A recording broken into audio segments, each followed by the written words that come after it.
Lave radio. It's even louder than me. Hey, wait a minute. That can't be right.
flown ships at max speed. You've felt the power of the 30 megawatt mining laser. Ooh. You've experienced the efficiency of the MB4 mining machine. Wow. But it leaves every hardcore miner with just one question. Why can't I get a shave that's that fast, close and efficient? Introducing the Saracen MB5 shaving drone. It's so smooth. Combining the power of a mining laser with the convenience of a drone. It's like every hair is targeted by a fighter and destroyed.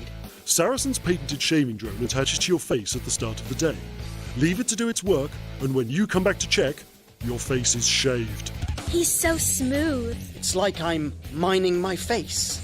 The Saracen MB5 shaving drone. Now I feel manly. Saracen Shaving, making shaving an unnecessary adventure. Are you struggling with paying fines? Do you lose sleep in hyperspace worrying about docking at the next space station? If the answer is yes, then you need to call Cowell and McGrath Fine Management Services. I got scanned while in Federation space and was caught carrying slaves.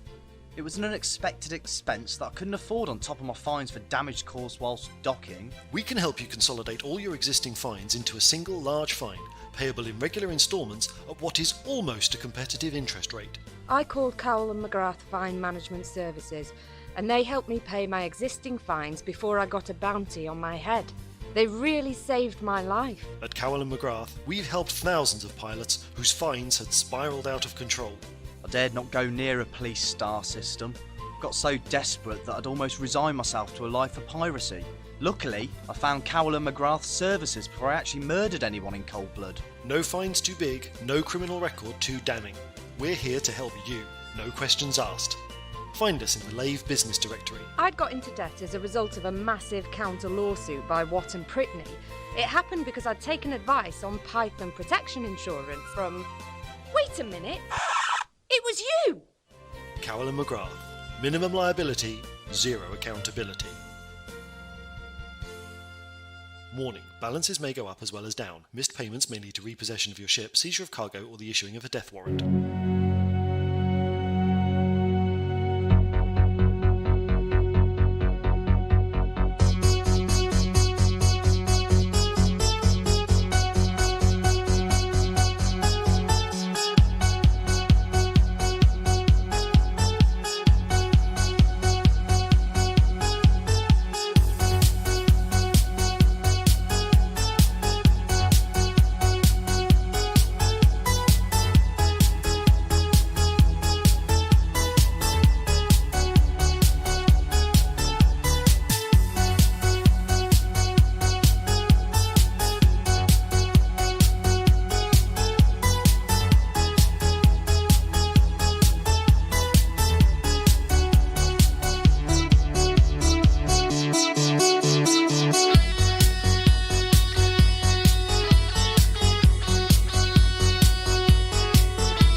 Galnet News Digest, 9th of December 3307. We read the news so you don't have to. In this week's news, anti-Xeno weapon selection. Tesro fights back. Party time in Paresa. Rochester's last good move. Angry mobs blockade Vogel HQ.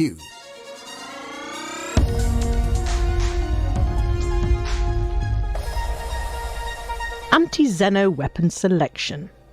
Salvation plans to wave his superweapon at the Thargoids again, and the ex-head of research at Aegis is taking the opportunity to do a bit of research on Salvation himself. The Thargoids have been proving more resilient in the Pleiades, Witchhead and Coalsack regions than expected, and have been advancing into new systems every week. 23 systems currently have some level of Thargoid incursion. Salvation plans to deploy his superweapon in 3 key newly attacked systems in the Pleiades and has stationed a megaship in each. Commodore Morag Halloran of the Musashi megaship has appealed to commanders to collect classified experimental equipment from the heart of Taurus in the Karato system and deliver this unique product to the Musashi in the Delphi system, the Bright Sentinel in the Maya system, and the Glorious Prospect in the Merope system, thus allowing 3 superweapons to be deployed and presumably to clear Thargoids out of each of the 3 systems. This must be done by the end of Monday the 13th of December to allow the weapons to be prepared for firing to schedule. And there's a choice of rewards for the top 75% of participants delivering to each of the megaships. Those who deliver to the Musashi in Delphi will be offered 1, or possibly 2, Commodore Halloran's message wasn't clear, pre-engineered Class 1 burst-fire Gauss cannon with increased reserve ammo and reduced fall-off range. Those who deliver to the Bright Sentinel in Maya will receive 2 pre-engineered fixed-mount Class 1 plasma charges with increased damage, armour-piercing, clip size and projectile speed, but increased power draw and thermal load. And those who deliver to the Glorious Prospect in Merope will receive 2 pre-engineered fixed-mount Class 1 shard cannons with reduced spread and increased range, penetration and shot speed, but increased mass, power consumption and active heat generation.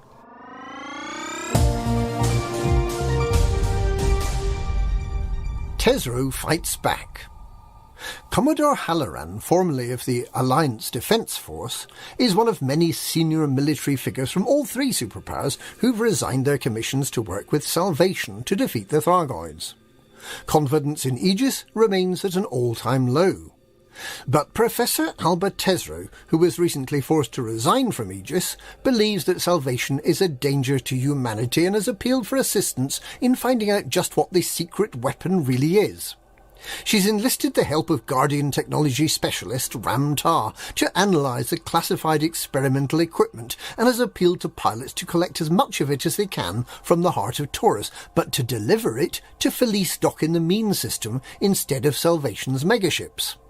If enough samples can be collected, Tesro and Tar hope they can work out just what Salvation's up to, demonstrate the dangers of his superweapon, and prevent the superpowers from offering him any further support. And like Salvation, they're offering rewards to the top 75% of contributors too. 4 turret-mounted Class 3 AX missile racks.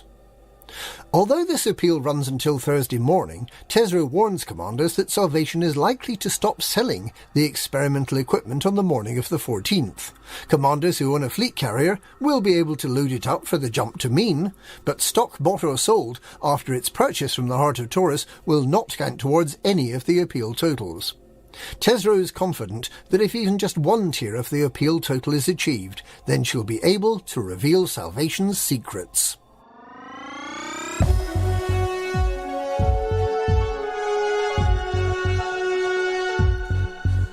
Party time in Paresa. The birth of a child, Hector Mordanticus, to former Imperator Hadrian Duval, has been celebrated in Paresa, using the rare goods that were supposed to be shipped on to the newborn Imperial family member. The Imperial Herald has used the occasion to remind everyone that a male son, for the only male heir to the throne, throws a spanner in the works of Imperial succession. Neither the Emperor nor Princess Aisling has an heir. and Hadrian is the admittedly illegitimate grandson of the Emperor. So he has a pretty good claim to succeed Emperor Orissa. Hadrian has, in recent months, almost been accepted back into the imperial family, naming his son after Imperator Mordanticus, a traitor to the empire and a martyr to many, seems a deliberate slight against the emperor. The herald suggests that the birth of Hector has caused shockwaves that will last for centuries.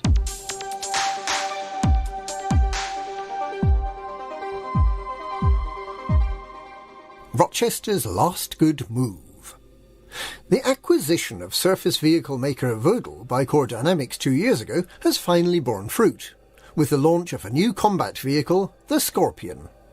Described as a surface reconnaissance vehicle by Vodal's chief of design, Frank Endis, the Scorpion features 2 weapons, a plasma surge repeater, and the Aculeus missile launcher, which are together designed to bring down shields and then punch through armour. Core Dynamics CEO Owen McKenna attended the launch event at Levinson Orbital in Brata. He described the purchase of Vodal as the last good decision made by his predecessor and federal traitor, Jupiter Rochester. The Scorpion is only available to buy in systems with a military economy.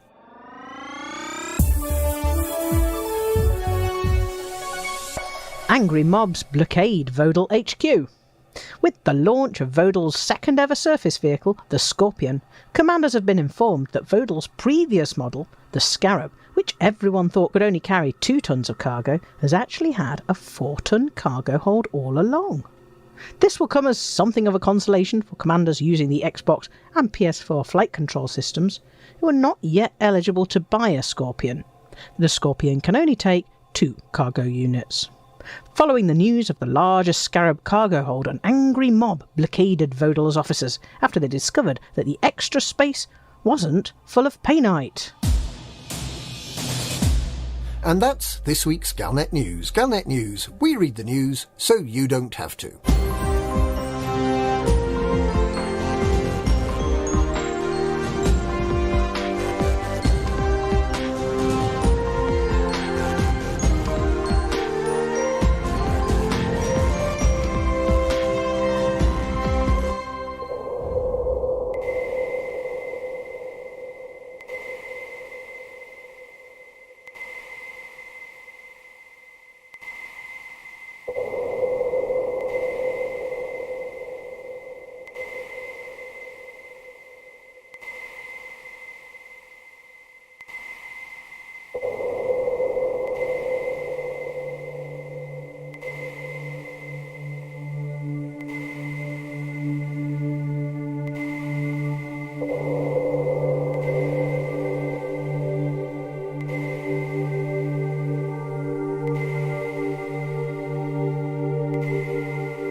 The Lave Radio Project was our last best hope for news. A self-contained podcast 2 hours long, located in neutral territory. A place of nonsense and innuendo for forum dads, community members and developers. A shining beacon in space, all alone on a Tuesday night. It was the dawn of the 3rd chapter of Elite, The year's space legs came upon us all. This is the story of the last of the Lavian stations. The year is 3307. The name of the place? Lave Radio.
Greetings, Commanders, and welcome to episode 370 of Lave Radio, the hottest show this side of DSO. No, better than that, we're the hottest show this side of Raxler. And if you don't enjoy that, up yours. Anyway, this is the show that likes to talk about the universe of Elite and the fantastic community that surrounds it. I'm your host, Commander Phoenix Defire, Chief Archivist of Lave Station, and otherwise known as Colin Ford. And joining me in the Orange Sidewinder bar for this episode, we have our Head of Health and Safety, Commander Edelweiss. Now be careful, Colin. You've got to. Yes. That gravy can be very hot when you're dipping your bone in it. I am quite relieved to say I have no bone to dip in it. It's just chips. I'm now disappointed in you. Yes. Moving on. Psychit. We have our Commander Psychit, who is, Hello. of course, her staff liaison officer. That me? Hi. Hi. Hi, yes. And on top of that, we have our Inhuman Resources Director, the legendary Commander Shan. Oh, legendary. You've been drinking again, Colin? No. I am completely stone cold, and I mean stone cold sober. And also joining us is we have a guest of the Elite Racer, the Elite Racer. That's Commander Alec Turner. I like the Scarab, but I like the Scorpion too. Which is best? There's only one way to find out. Fight! All of a sudden, I got images of Godzilla in my head. Let them fight. Good evening. Good evening. Right, now, if you wish, you can join us live. Now, we are hanging out in game, but I have no idea where. Ben? And of course, you had to ask me that just as I was grinding my beans. So yes, I'm currently at Kaviri 3D. KHARVIRI, which was the nearest place to Lave that has a war going on, that has a port, which isn't a 15-20 minute flight away. So Alec and I will at least be meeting up there. Anyone else is willing and welcome to join us. We're going to go here. We're going to get our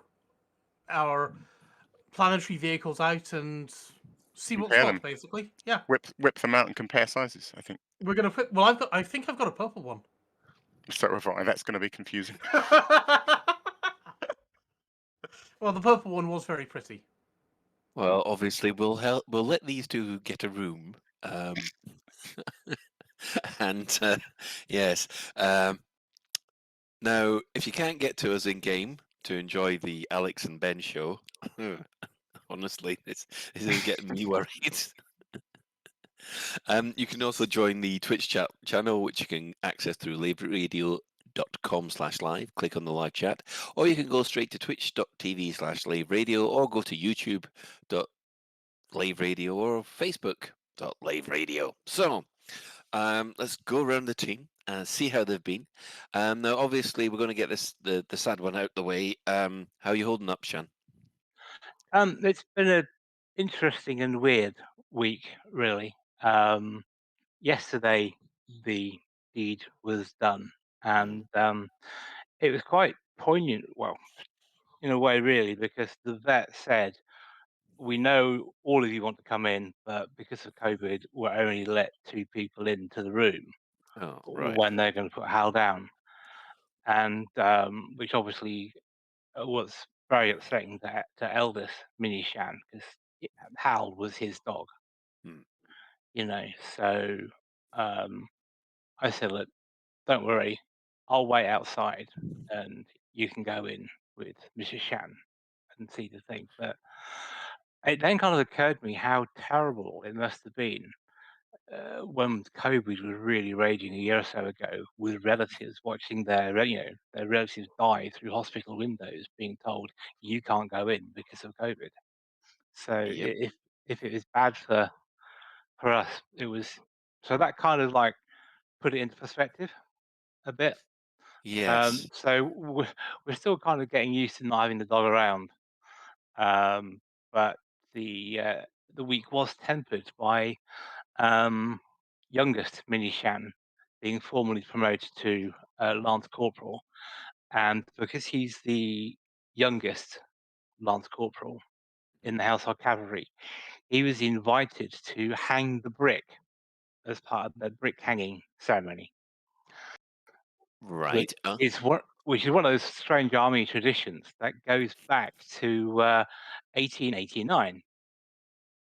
And what happened in 1889 was there was a young NCO called Joe, and he was on his way to the mess to have a Christmas up with his mates and with the rest of the plebs, when the commanding officer, Colonel Townsend, called him over and said, "Hi, I'd like you to come up and have a couple of glasses of sherry with me."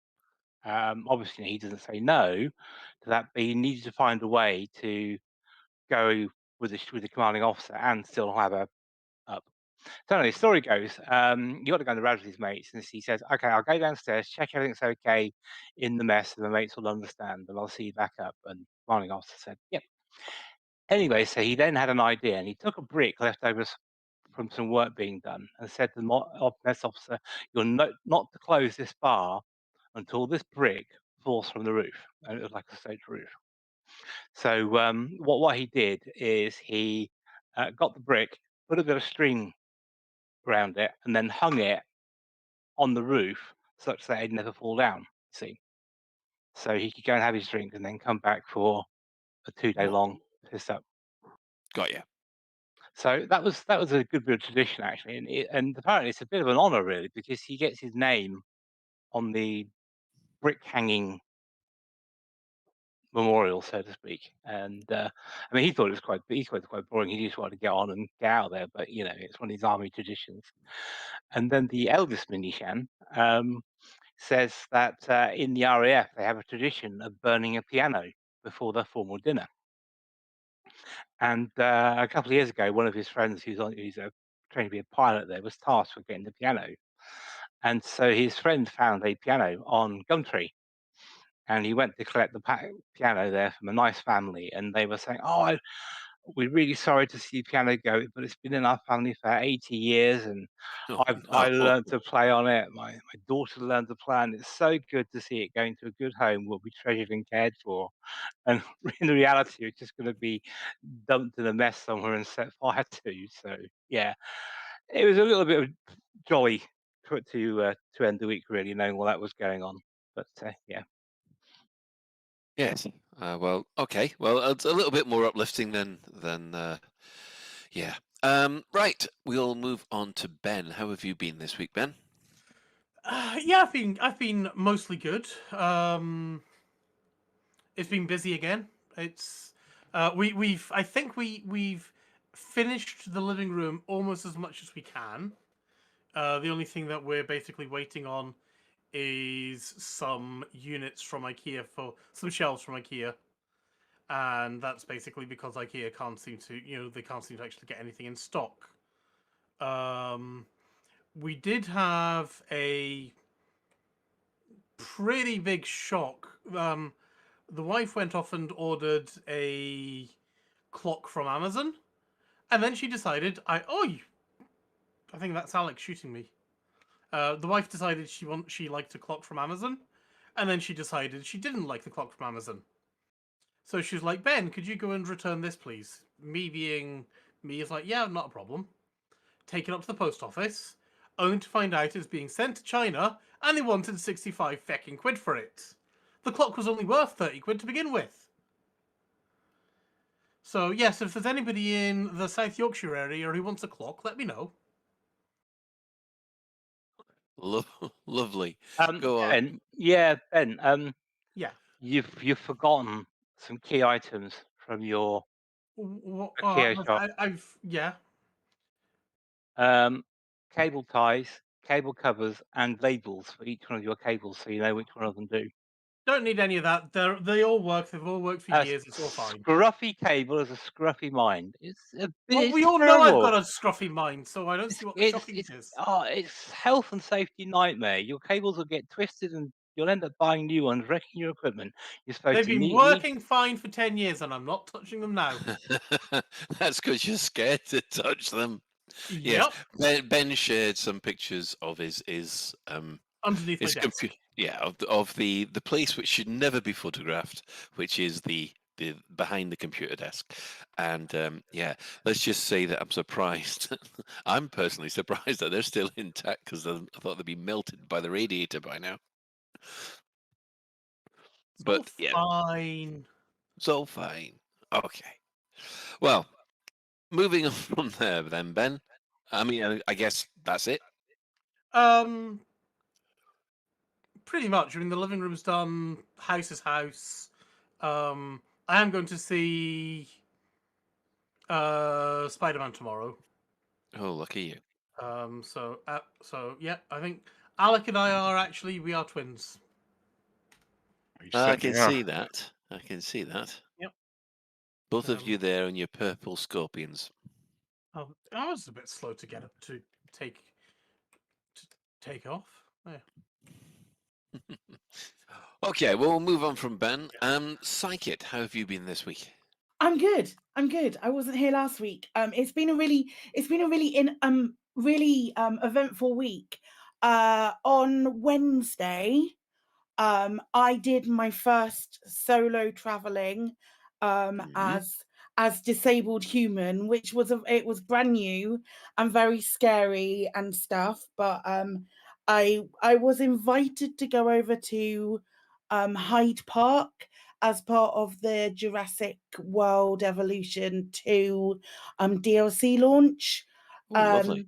And I don't think it's there anymore. It was only there for a few days, but they were projecting onto like a spray fountain. They were projecting images of marine reptiles, like pretty cool. It was very cool. It was very, very interesting, but there was a lot of walking involved, and I'm not super good at that. And it was Frontier who invited me, and they were bloody lovely about it. And we ended up going to Winter Wonderland, and I'd never been there before as well. So it was a crazy experience, but I'm so glad I did it. I'm proud of you, because it's been quite a while since you did anything solo, I guess. It's been a huge now. Since I had my accident, it's been I've not been able. This is so stupid. This sounds so silly if I say it out loud, but I've not been able to put shoes on my own, because I don't have the flexibility to be able to get my shoes on particularly well. Right. So it's been really difficult. Twice last week, for the first time, twice last week I was able to put shoes on my own, and I actually bounced back a lot quicker than I thought I would from like the big event thing. And I was able to do stuff at the weekend. It wasn't like the weekend was a write-off. We were able to take the dog out and do just throw a ball around for the dog. So that's been really, really good. In game, I've mostly been messing around with a scorpion, which also has the same purple paint job as Alec and Ben's does. It's very good looking. It's a very pretty paint job. And then over the last couple of days, I've been back in No Man's Sky because I didn't get a chance to get the Normandy before. So it's been a little bit packed. Oh, right. When you mean get the Normandy, you just fly with it, isn't it? You don't actually Yeah, get so the it Normandy. when you get the ship, it becomes like part of your frigate fleet. Oh, So right. my understanding, and this is a very loose understanding at best, is that it will you can send it off to complete missions for you effectively, and then it comes back and you reap the benefits.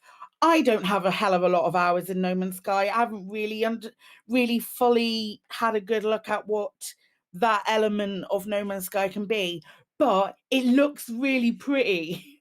And it's really cool to have it. And I completed the expedition for it in about 4 hours, so it wasn't even that bad. Wow. But yeah, it was a lot of fun. It's just been a lot of fun. It's nice that they've brought those back for those of us who didn't think that we'd bother about them at the start of the year, and now have kind of got into them, which is quite nice. Excellent. Okay, Shan? Yeah, I was going to ask Si about the event, really. So, what they sort of projected images on the fountain. Yeah. And did they have any other dinosaur thing? Like, did they have Arf dressed up as Barney the dinosaur? No, Arf isn't a member of the community management team for Jurassic World. So the community manager that was there was Tim, and the rest was sort of like project managers and like Holly and Dahlia and those folks. It was only Tim who was there. Arf doesn't do Jurassic World. So no Barney or dress up. No. It was all marine reptiles. No walking around. Oh, I think Shan sounds a little disappointed with that walking I around Tyrannosaurus. mean, I'd have gone and dressed up as a dinosaur and terrified toddlers. It'd been excellent fun. Surprisingly enough, someone trying to terrify toddlers. There is a surprise. Okay, Alec, nice to have you on. It's been a while. Nice to What be have on you been again. up to lately? We've been moving office at work, which has been a bit of a pain. We're slightly downgrading as well. It turns out we have far too many books, so we're currently in the new office, and our boxes of books basically go from one wall to the other, and we have tables and chairs being delivered next week, and literally nowhere to put them. Can I check something here? Actually, are your books as relevant to your current office as our books were when we moved office? They're, And we found out that we had books basically going back to the mid-90s. Yeah, You know, so the handy software, things like how to use Windows 1.0 and things like that. they go back way further. The software company I work for has been in business as a software company for over 50 years. So they include like original Kernighan and Ritchie C books and in much older sort of, assembly language programming books. And it's an absolutely sensational library of nerd books. But Have you been on eBay to see how much they're going to yeah, fetch? yeah, I think that's the next step, actually. It's a good library. But we just don't need any of this junk anymore, really. I mean, Other than that, what have I been doing? Other than that, in game, I've been. It's been a while since I've been on. I finally completed the Canon speed scanning challenge, which I'm quite pleased with. I think I've got quite a decent time. We'll have to wait until the end of the year to find out how I did in that. I've been stunt driving, and I've been doing an advent calendar, but maybe we'll chat about that later. Yes, you've got an item all to yourself. Oh, cool. Well, we'll definitely chat about that later then. Yeah. It's funny you should mention books because we've been looking through some of ours, and I was told to get some backups out of the safe. And when looking through the backups, we noticed we had an awful lot of, well, it's basically all CDs which have been burnt from the 2000s. And we all then suddenly realized that none of us on any of our machines has got a CD player. So classic. So these backups are absolutely yeah. Well, I'll have to bring in my my ancient USB CD player in order to restore some of these backups. So yeah, technology moves on. Right. Let's have a quick look at what I've been up to. Well, obviously, with what we're going to talk about, I've been playing an awful lot of Elite. Top Shift 131 will be coming out soon, which will involve Update 9, which we'll be discussing in a minute. Yeah, unfortunately, I think I've let my power play commander slip a bit. I'm going to need to do some serious power playing over the next couple of days to get him up to scratch. But we shall move on to the development news and what the devs have said this week. Well, the headline in this case is, as everybody should know, Update 9 came out last. Excuse me. Update 9 came out last Thursday. So this involves the aforementioned Scorpion, which Alex and Ben and also the Chris Mark IV are driving around at the moment on the Twitch stream. And in addition to the new missions and the and the multiple limpets, yeah, the multiple limpet things. So unfortunately, it has to be said that it didn't exactly all go to plan because there was a couple of bugs that have really got in the way. Ben, you want to say something about Tishan first? I've discovered something that Shan will love. It is possible to imprison your gunner by flipping your Scorpion upside down. Well, you put the Scorpion upside down. You flip the Scorpion and the gunner cannot get out. Cannot disembark. SRV must be upright. Is that the same for the pilot, though? I don't know. I'm not the pilot. Alex the pilot. I'm game. We'll see who starves first. Well, I have some coffee and some pork scratchings. I'll be all right. So that would be a good use for extended battery mod, wouldn't it? Because if you're both stuck in there, you should wait until your air runs out or something, and then you'd be able to survive longer. Look, in the SRV, you don't run out of battery or Yeah, when the anything. fuel runs out, though, doesn't it? Or does it just blow up? Ooh, No, because you have to be moving to use the fuel. I don't think I've No, lost no, fuel. no. Oh, right, okay, well, there is some static usage. It's not much, but there is a tiny amount of static usage. World's longest death competition, then. Yeah. It reminds me of those competitions where sort of the last person to their hand leaves the car wins the car. Well, the other thing I'll be interested to see would be, will the SRV or will it run out of fuel faster if there's two of you in there? What I'm curious about, Ben, is do you now have an oxygen countdown? I do. 3 minutes 45 seconds. Okay, carry on.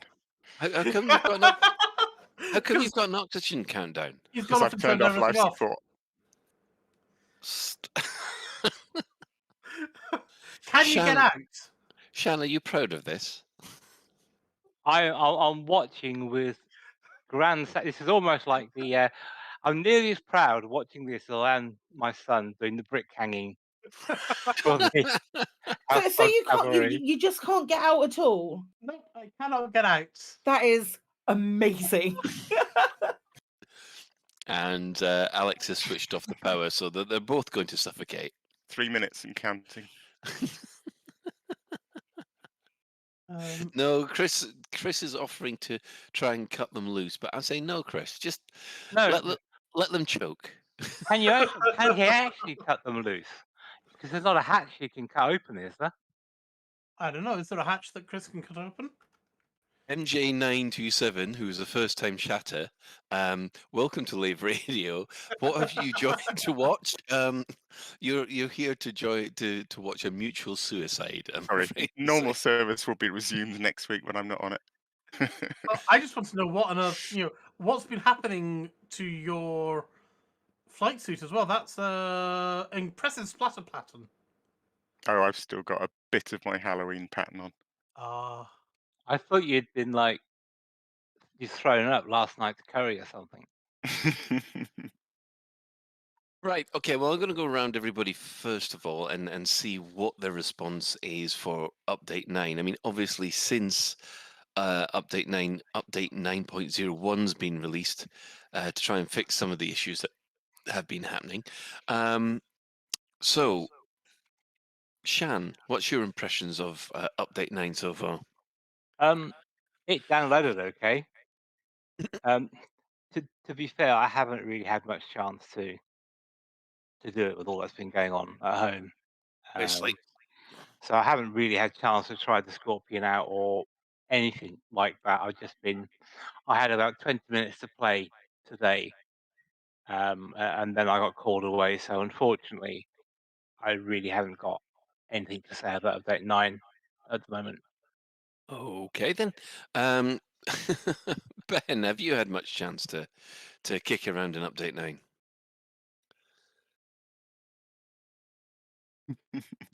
He's not breathing. That's why he's not talking to us. He managed to escape. How? Because one of these was it Commander Newell? Somebody manually rolled my SRV back over and managed to jump out. Chris. I think he deserved to die. I think Ben deserves to be shot, really. Chris, no, don't. You didn't have to do that. We wanted to see them choke. I think it was my husband that saved him. Right. Was it Little Biggin? I think it might have been. Little Biggin? It's just spoiled. You've ruined this show's Christmas now. Ruined the science. I know. Christmas is cancelled now because of that. As we all know, I was going to carefully stop the countdown on 001 as is action movie tradition. I think as penance, I think that Little Biggin needs to get into Alex's SRV. Actually, can you shoot players with the Scorpion? Oh yeah. Yes, you can. Oh yes, you can. Do you want to see? Yeah. Yes. Well, if we're going to do this, we should go about more than like a kilometre or so outside. Yeah, we should. Yeah. So Ben, have you had much chance to kick around in update 9 so far?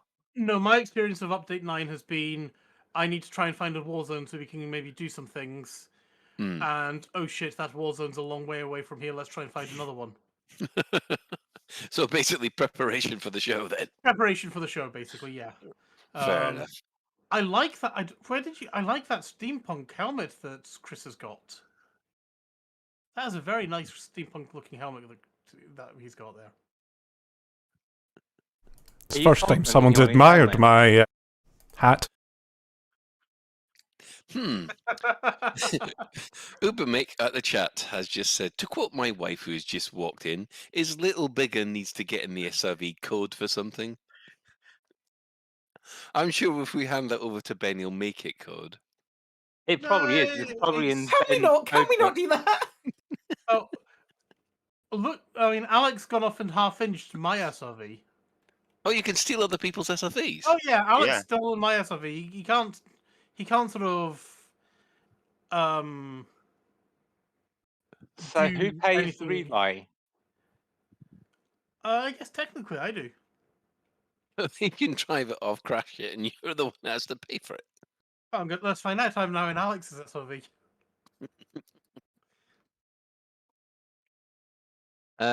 Dear. Right. So, Psykid, have you had a chance to really deep dive into Update 9? I have. I've played a fair amount of it. It's been fun. It's been, again, just like performance improvements. Yep. What's not to like? And this SLV is amazing. Really? I love it so much. But why? This is. I'm actually genuinely interested in this answer here. What is it about the Scorpion that you like so much more over the Scarab? Then I tell you what it is. It's playing it and realizing that it feels so much more stable, and she chunky, and I like that. She has heft to her, and turning a corner, I don't feel like I'm going to spin out like 100,000 times, and that to me. Well, I mean, you're special, Ben. You can manage it with anything, but to me, That to me, that was the whole thing. I was like, I think my sister, who is notoriously bad in an SLV, in a Scarab, absolutely hates it. Gets seasick as soon as she's in one at all. I was like, she might actually be able to drive this, and she might actually enjoy it. And it felt like for those people who preferred the Scarab when they did the rework of it, that this is more of a more leaning towards that easier drive and that less seasickness inducing drive, which might help more people and open up more of the game to those people. And also, we've doubled the cargo size in the Scarab. What is not to like? No, that is a point that I was going to bring up. One of the things which surprised everybody was the fact that all of a sudden, the Scarab has now got 4 tons of cargo capacity instead of 2, while the Scorpion has 2 tons. That was great. It's one of those moments where you were there thinking, and the engineers found another 2 tons where? But someone actually put a joke that it was actually a software update that yeah, that the Scarab always had 4 tons of capacity, but the software was in there only said it had 2. So I got an idea. I got an idea for the SRV. Ben, you're still in the other guy's SRV. You're still in the stolen SRV, yeah? Yeah, I'm still in Alec's SRV. Can you access the inventory and see if you can nick stuff out of it? Well, that's an idea. That's not fair. And Doesn't look like keep it, play at no. that game. No, it doesn't look like it. And the question for Si, so Si, your summary of the Scarab is you prefer girth rather than length. No, I just prefer that it weighs more, so it feels like it's more stable on the ground. Nice try, no. Shan. Nice try. I was going to lead into your smut section, but never mind. You're out of practice. Si is saying she likes it chunky. She's a chunky girl. I like it, and I like the first time you tell me. Even if that cannon's got like a ridiculous amount of spread and it's silly, you tell me the first time you shoot it and you don't go, oh, "That's amazing." Yeah, I must admit though that is the one thing that really got me to begin with was so when you shoot its load, you get spanked. It goes wide. Yes. It goes super wide. It is messy. Oh, that explains Alec's suit now. There we go. Double O. Anyway, yeah, I mean, I was about to ask about the. This is going to be sounding so bad now. I was going to ask about its firepower and how you found it. Obviously, I tried to take on a base where I had about 6 or 7 people running after me, and let's just say I didn't do too well at that mission because I couldn't seem to hit Jack. No, but after today's Super Cruise news, finding out that the cannon can be fired as a dumbfire. Oh, the missiles, yes. I did not realize that. Now I am interested again. Oh, yeah, I did find that out, which was quite funny because one of the things that did happen was that a lot of the people who were chasing me all bunched up together. And it was like, oh, thank you very much. Bang, there goes a missile and boom. And there was bits of guard flying or scavenger flying everywhere, which was extremely hilarious. I can see a new sport happening where we see how high you can make someone jump when you fire a missile at them. But yeah, I did have a little bit of a problem with the accuracy of that gun to begin with. I mean, we'll probably touch on what the developer said about that gun later. But yeah, you do get the feeling that these things are really for other vehicles and static defenses. Or am I the only one that thinks that? I assume they've been tried against ships and stuff, have they? Oh yeah, if you That's shoot. what it's designed for. Yeah, if you fire up against a ship, then yeah, they really do hammer the poor old Sidewinder quite hard, actually. Um, and yeah, what about a proper ship? I haven't actually tested it on anything more than a Sidewinder so far. But I reckon these things will give even an Anaconda a bit of a shock. Ben, where's your ship? We it away. Leave it away. I'm not sure how I feel about that really, because yes, the gun is bigger, but Mhm. it's still smaller compared to the class 3 and 4 weapons on a ship. Yeah, I mean, I must admit, I'm with you on this one. Where I'm still kind of a bit put out that hand weapons can do so much damage to ships like Sidewinders. It's Yeah. really does. It just doesn't feel right to me personally. I mean, I take it. Am I the only one in this one, or does everyone agree with No, that? I think you're I'm with right. you there. Yeah. I mean, I do understand where some people come from. They're going to say, actually, when you look at it, the power is quite strong, but it's the range which is the limited factor.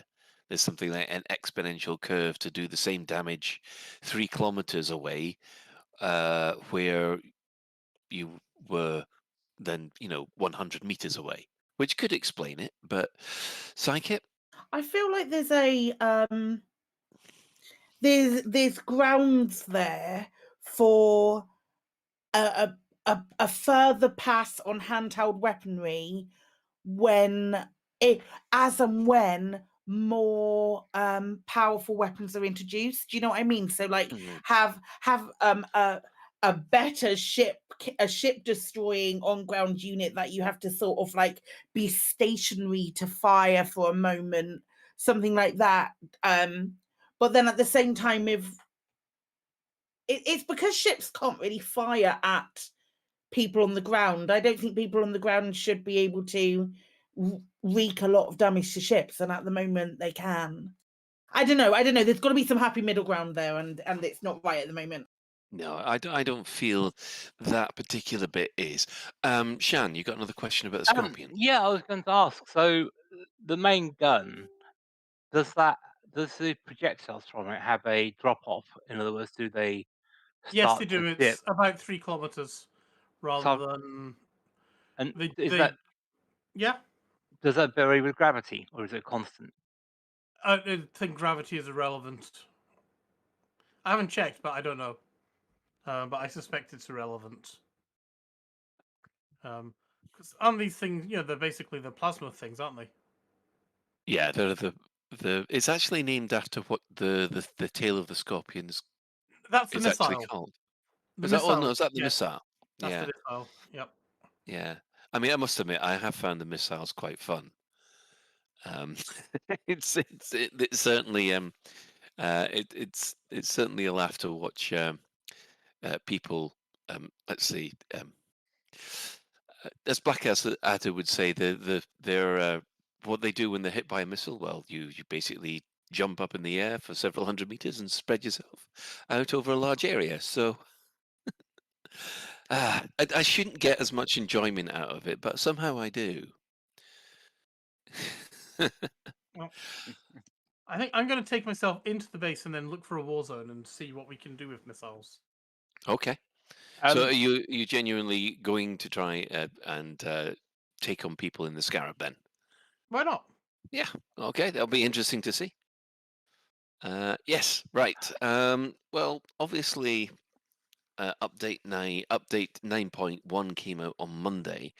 There does seem to be 3 major issues which still remain outstanding. The first one is quite annoying. I don't find it serious, but a lot of people feel it is, and that's the fire groups.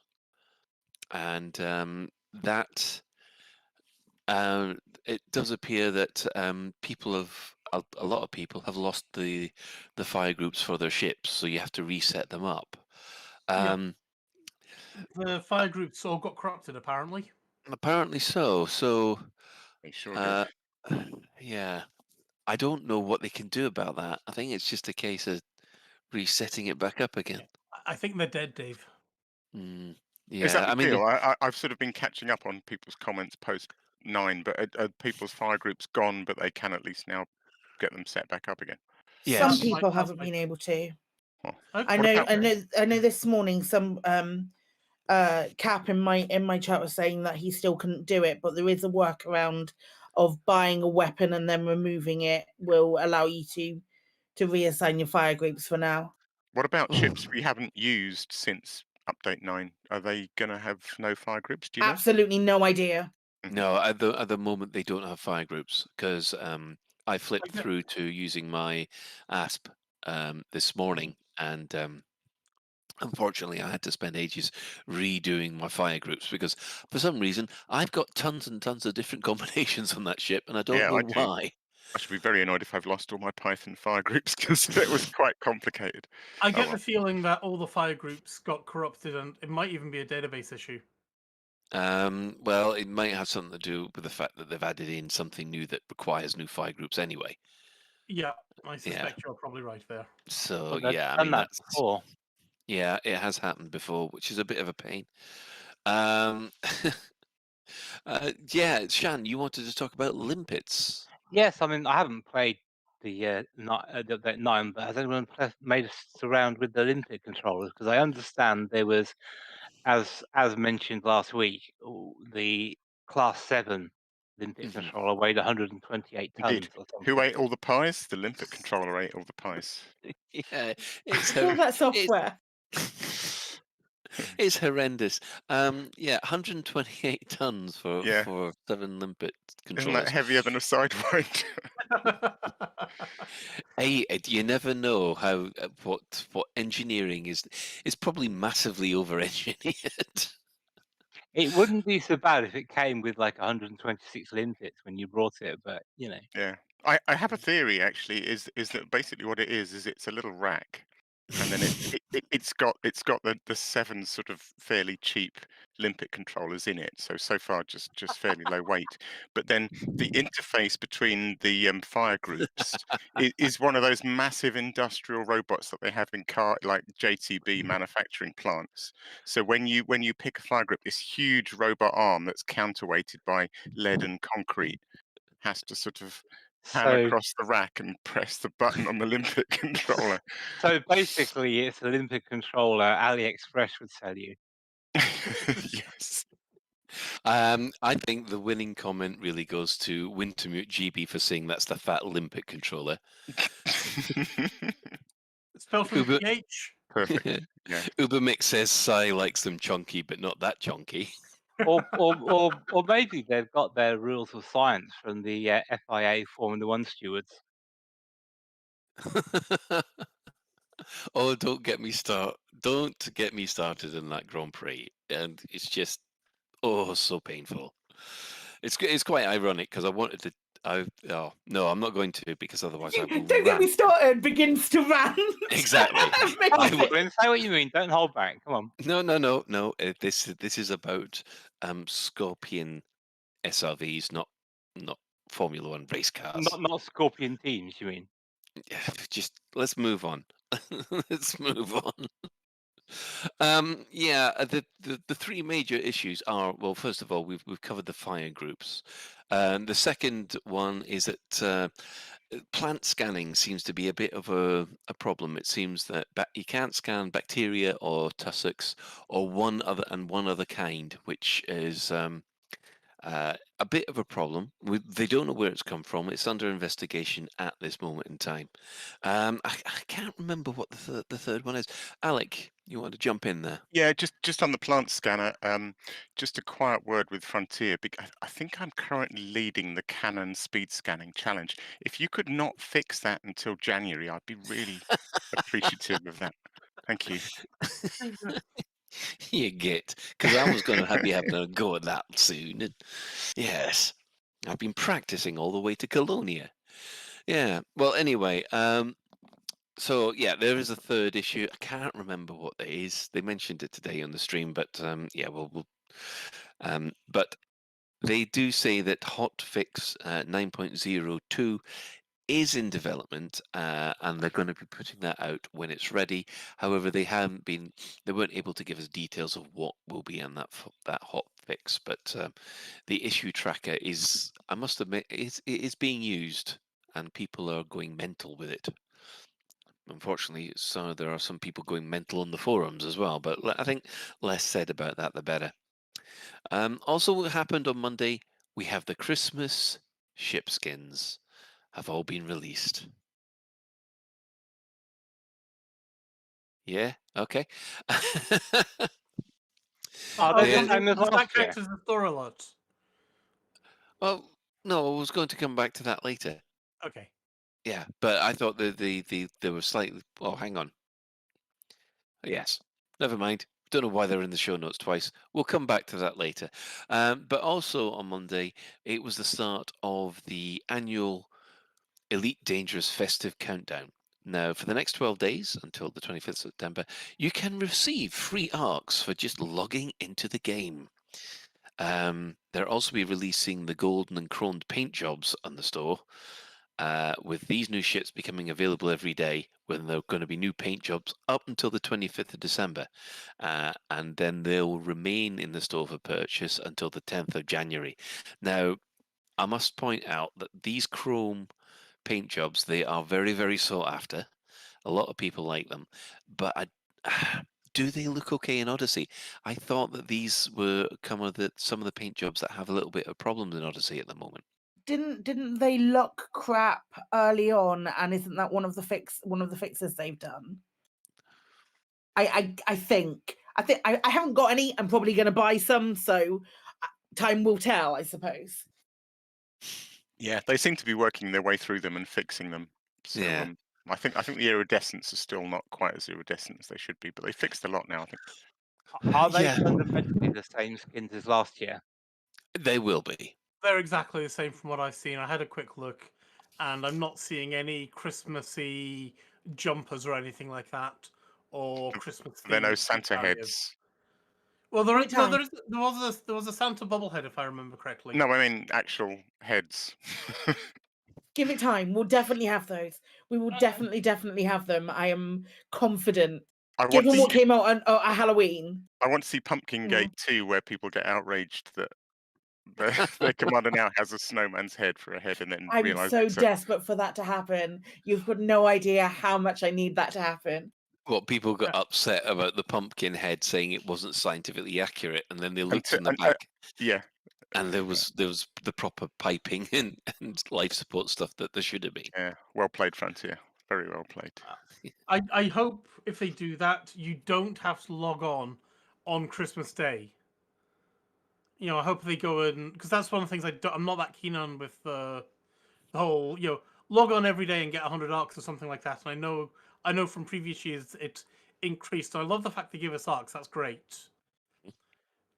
But if I can only get a snowman suit if I log on Christmas Day, that's harsh. I don't think that's going to be the case. That would just be an arcs thing. Well, it does say that the paint jobs are going to be remaining in for purchase until the 10th of January. Yeah. So yeah, we'll have to deal about that. Yes. And looking through the rest of the stuff that happened on Super Cruise 54 today, we had Zach and Bruce presenting an update. They went into a deep dive with the Scarab with Tom Kuel.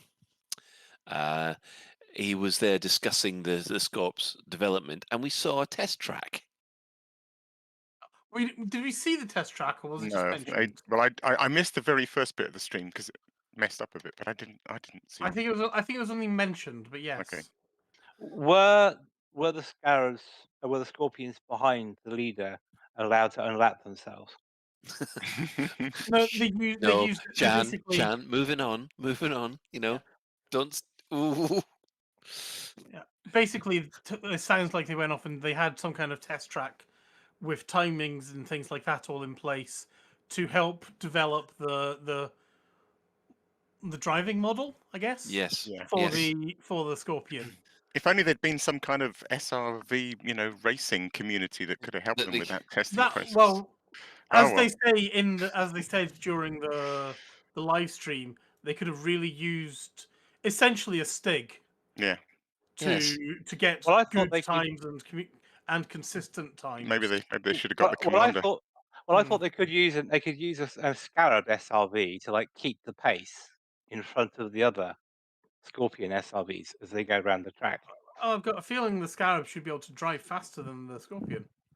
Joking Are aside, you taking you need your safety Scarab there? Is that what you're implying? Yeah, and it just like veers off at random. Not if Alec's driving it. To give the second place SRV time to get alongside the first place SRV.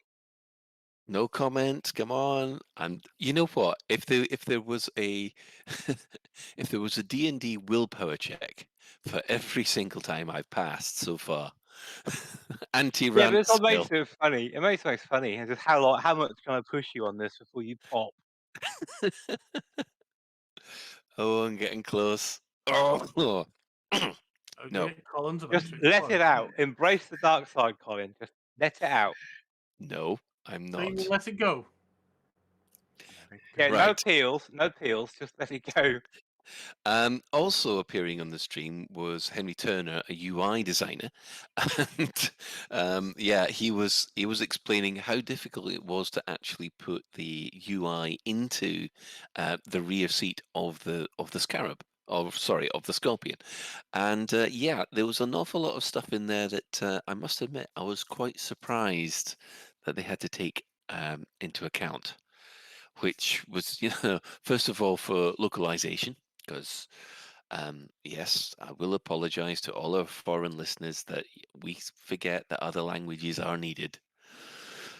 Dear, do apologize for that. And the other fact that because of some of the spacing that was involved, it would go actually into the SRV's superstructure, and you would lose the holographic UI. And it was things like that. I always brush over and take for granted. Alec Turner.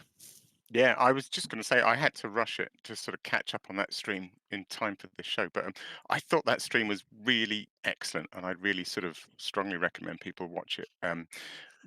The reason being mostly that when something drops, like let's pick the convergence of the gun on the Scarab, and then there's immediate sort of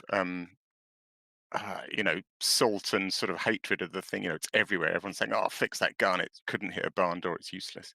Yeah. To hear the developer explain the thought process, and they clearly want it to be for shooting ships or vehicles, and what they don't want is for another player to come into a CZ in a dropship and just get shot instantly. And so it was specifically designed, with that in mind, so that they're thinking of it from the on-foot player's point of view, who spawns into the CZ and gets killed instantly by a Scarab. And so they've designed it with that widespread that it'll only focus in after a while. Just to hear that reasoning and that thought process, I think just really helps people to reconsider their kind of knee-jerk reaction and go, oh yeah, I can see it from that point of view, and other stuff, like the stuff on Henry's stuff on the UI design and designing it for different languages, and saying how he tends to use German and Russian because it has longer words and phrases, and that helps him space things out. It's really good stream. Yeah, I must admit, I was in one of those camps where I'm going, why have they made this so janky? And then you realise, hang on, no, this is really an anti. This is for higher up the scale. It's not for anti-personnel. Although I must admit, apparently it does make nice squishy noises of people when you drive over them. But yes, it's. Yeah, I thought it was quite. I suppose the only thing I would add is that obviously, what it struck me was, so I design. I do a lot of user interface design for database systems that museums use, but I'm not a curator. So I often overthink things, and I often think, oh, they'll obviously want to do this, and I'll think very hard about aspects of the UI to do with, as a programmer, you often come up with worst case scenarios and problems, and you try and fix all those. And then I often get feedback from curators who are using the system in a very different way from the way I've designed it. And the only thing I would say on things like, for example, that the spread of that gun is that he is obviously thinking of a certain scenario of the SRV shooting maybe a dropship, but of course, I'm guessing what 90% of us have done is take the Scorpion out to a settlement and try and shoot people and go, this is rubbish. I know I did. And I think that's the thing. I think sometimes as a software developer, when you're trying to imagine all the different scenarios and design the game around that, that's not actually what players do. And I think maybe they miss a trick in not using players more, because ultimately it's the players that play the game. And even if they're not doing, what you design the game for them to do, either you've got the game wrong, or you just need to go, oh, well, if that's what the users do, we should design the game around that. Do you see what I'm saying? Yep. I know exactly what you're saying. Shan? Yeah, I just want to follow up on what Alec was saying about getting the players to play the game, or at least do a testing role. Is the number of times we've seen something come out in a patch and we go, that was completely obvious someone would do that. It was like the adding experimental effects to the double engineered modules. Yeah. It was completely obvious that someone was going to go and do that within 10 seconds of getting one. So the fact that completely obvious thing was missed, it just shows the need. They need a bunch of players who, under NDA and threatened for having their fingers chopped off, or whatever it is, just play the stuff and feedback and say, actually, guys, this works really well, or this is broken, this leaves this exploit open, this leaves that exploit open. And that would save them an awful lot of time and money and image and reputation by not having to go around again and fix the stuff again. So I just don't really understand why they do that. Other companies do it. ArenaNet do it. What game does ArenaNet do? I can't remember what that is. Yeah, Psychic. Everybody drink! Everybody drink! He didn't say it, but you might Yeah, as but well it was have there. done anyway. It was context. It's fine. I think that the more devs I see who come onto like these Super Cruise News things, and I know there are probably a proportionate amount of the devs that don't play, but even UI chap whose name escapes me, Henry Turner. Thank you, was talking about how great the FDL is and stuff, and that's the ship that he plays the most, and that's his favorite ship. I like seeing a proportionate amount, especially of the devs that actually come on and chat, do appear to be to have that gameplay experience as well, and be relatively passionate about Elite in general, and that's really heartening to me. I don't know necessarily that it is just a straight cut and dry, oh, none of these devs play the game. No, It was a great stream, and massive respect to both those two guys. I thought it was really. I thought it was excellent. Yeah, I was so chuffed with it. I think in mitigation side, I do get, because devs do play the game. My question is this playing a game like a player, and this playing a game like a developer? The player that's what QA is for, surely. No, that's not what QA does. QA is given a list of things to try, and they then go through the list and do that. I don't work in QA, but that's my understanding of what it is. QA don't muck about. They're there to test things they're told to test. Is that correct, developers? Yeah, normally in QA you're given a bunch of scenarios and you're supposed to test those scenarios. I don't think I've come out. There is a point in testing where you just get someone going, right, try and break it. But it's all. My experience isn't particularly big on QA. I am married to a software tester who is basically told to do absolutely everything that he can to something and find out where it breaks, and then look at ways to improve that. I feel like QA should be, if that's not the way that Frontier do it, it is something that maybe they should be looking at getting more people in to do QA and dick about with as many things as they can. Yeah, I mean, we did that in the alpha, the original Elite Dangerous Alpha. There was so much. I mean, a lot of people were angry with some people who were basically just trying to break things as much as possible. Ironically, it was those people who were doing the most work and actually making the game robust. Rather than the people who were playing it as you were expected to play it, because it turned out, the way it was meant to be played. Yep, it was working. However, there were certain things that players were doing they never expected us to do, and yeah, that kind of thing is always helpful. And that's the thing, is that my take on the average player is they will try and get the best reward they can for the minimum amount of effort they can, or try and find the way to create as much mischief as they can as possible, basically. I'm not saying everyone's an exploiter and whatnot, but in general, they will find ways of doing stuff that you hadn't even thought of, because their objective is to get the maximum reward for the minimum amount of effort and to generally muck about.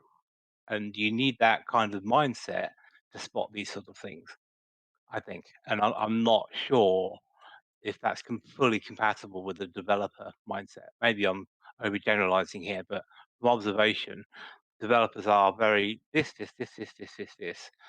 Players are agents of chaos, and developers are agents of order, shall we say. Yeah. Alec? Well, I was just going to say on that comment about what players will do, or they'll just go for the fun thing. So, it did seem fairly obvious from Tom's discussion about the design of the Scorpion that perhaps he was thinking, sphere of combat and SRVs trying to shoot ships. There was the whole thing about making sure that the turret, the missile could point straight upwards. And obviously, a lot of thought and effort had gone into that because of the problems of the cameras on the back of the turret. So the minute it points straight upwards, the camera's clipping into the SRV. So quite a lot of effort into making sure you can point straight upwards and shoot a ship. I just don't know if people are doing that. People are steaming into settlements and mowing down all the people because it's fun and they want to get in there and steal all the materials. So yeah, it's I just mean, people we've maybe not just playing seen the game we've the just seen an way. example of this on this stream, haven't we, Alec? Where you could turn your SRV upside down and suffocate everyone inside it. Well, that's good. Leave it like that, please. Oh yeah, I'm not saying it wasn't good, but it's the sort of thing Yes. that Yeah. people will try and do. Yeah. Absolutely. Yeah, I think one of the downsides of this is that some of the how should I put it? Some of the feedback that they can get isn't as structured as some of the stuff they need, and there is a little bit of an issue about, are you paying these people to do the playtesting for you, or are you just hoping that they'll do it for free? Psychic? So Frontier did the Kickstarter thing with all of the getting player feedback, and you've told me how well that went. And that was something that they stopped doing. They did the Triple Elite Discord, which was basically a way to tell players what they initially the plan was that they were going to tell players what they were planning on doing, and then all of those people were under NDA, and then they would give feedback based on the things. For example, all of the BGS changes that they did, and lots of other things historically. The first one that I was privy to was the BGS changes, and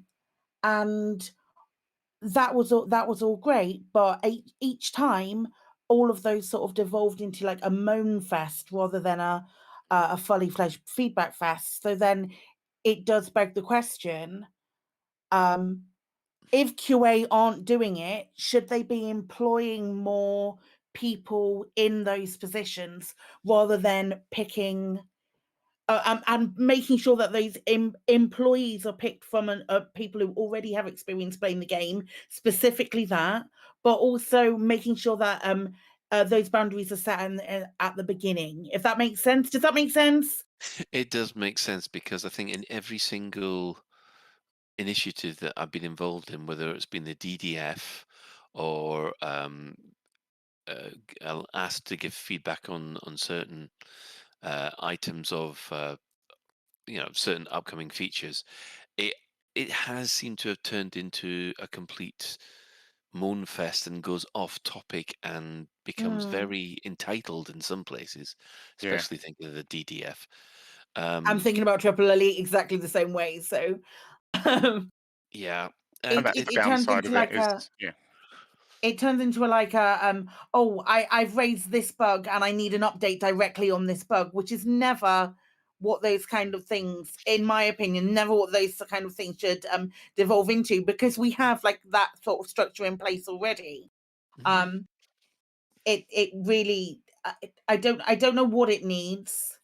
And I'm certainly not in any position to suggest what it would need, but I would like to, if you were getting new players or getting actual player feedback, then it should be structured in a way which is like, I have tried this. What problems did I face? All of that normal sort of QA shenanigans, but maybe in a more free form. This is what I tried to do, and this is where it went wrong, and this is where my feedback is, rather than going, do this and tell me what's wrong with it.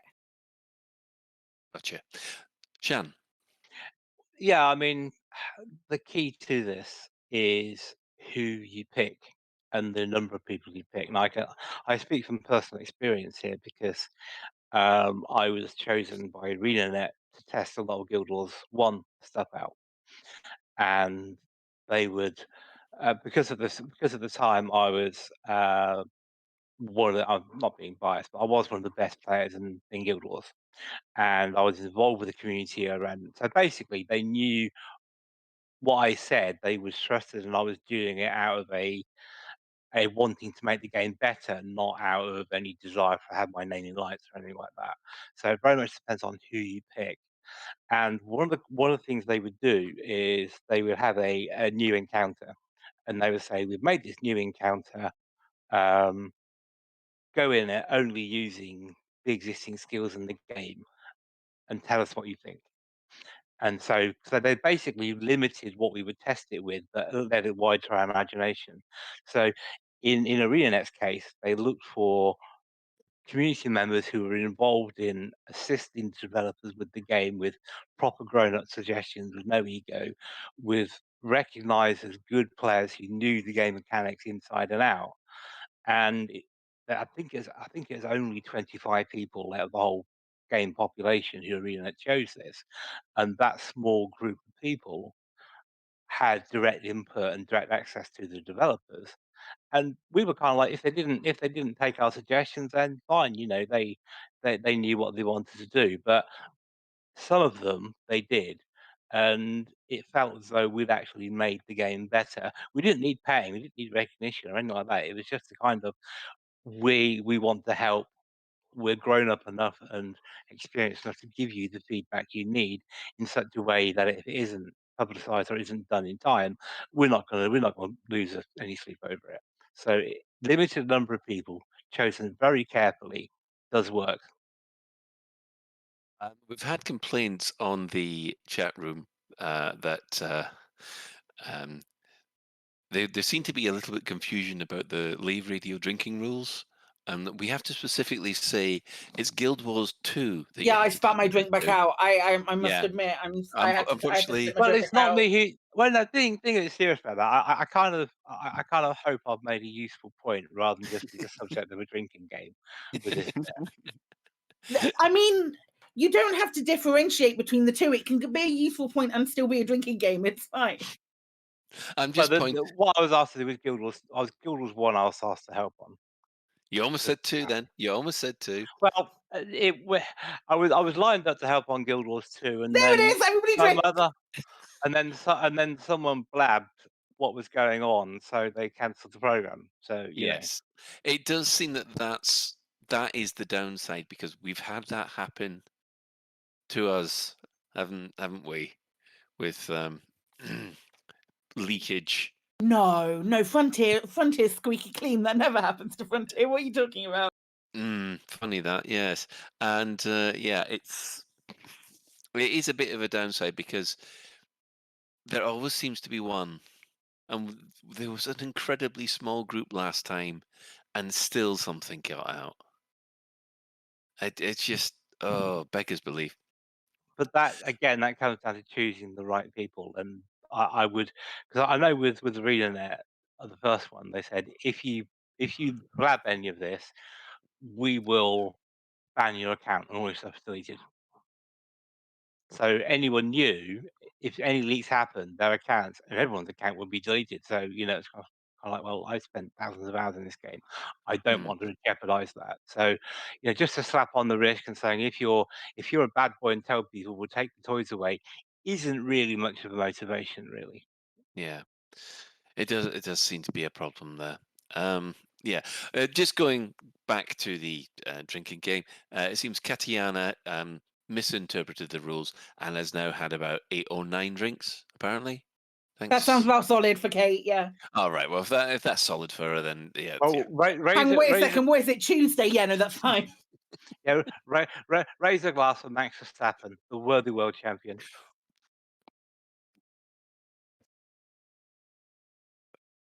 It's rolling my D20 now. Right. And the final point on the update news this week. Look at this, quarter to 10, and we haven't even got the in-game events yet. Alexa, will the patch be out for the Christmas break? Anyone else catch that? I think don't know. I'll have to ask. I don't know about that. I had to answer that or something like that, wasn't it? Somehow someone managed to get Zach's Alexa to kick off during the stream. That was so funny. Yeah. I think I will have to admit I've deliberately got my Alexa device not to answer to Alexa. I think what we'll have to do is we'll have to try and get the chat room to sneakily try and get Zach to say something like Alexa. There must be a way that we can. We can always just talk about Alex, Alex, it just race happened. driver. Mine answers to anything, I swear. Anything which has Alexa a vague... Curry, please. vague candor. There's officers listening to you and knows exactly what you say to it and then tailors your adverts to it. Yeah. Alexa, order a curry. It's a good one, that one. Actually, you get Alexa in the car now, can't you? So you can go, Alexa, navigate to the closest prison. And if anyone's listening to this on podcast, Oh no! Oh, what have we done? I think we've broken this war zone. That's what I think we've done. Oh no! Because it doesn't seem to be happening, but it doesn't seem to be advancing either.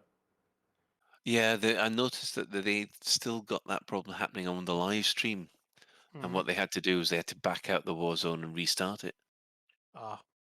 Yeah, sorry, I think you got hit by you've been hit by one of those bugs. Yep. Yeah, I think that's on the issue tracker. But ladies and gentlemen, it's definitely on the issue Miggles, tracker. can I get in your car a absolutely. sec? Miggles, back here. he's not a dog. Heel, Miggles. Oh dear, poor Miggles being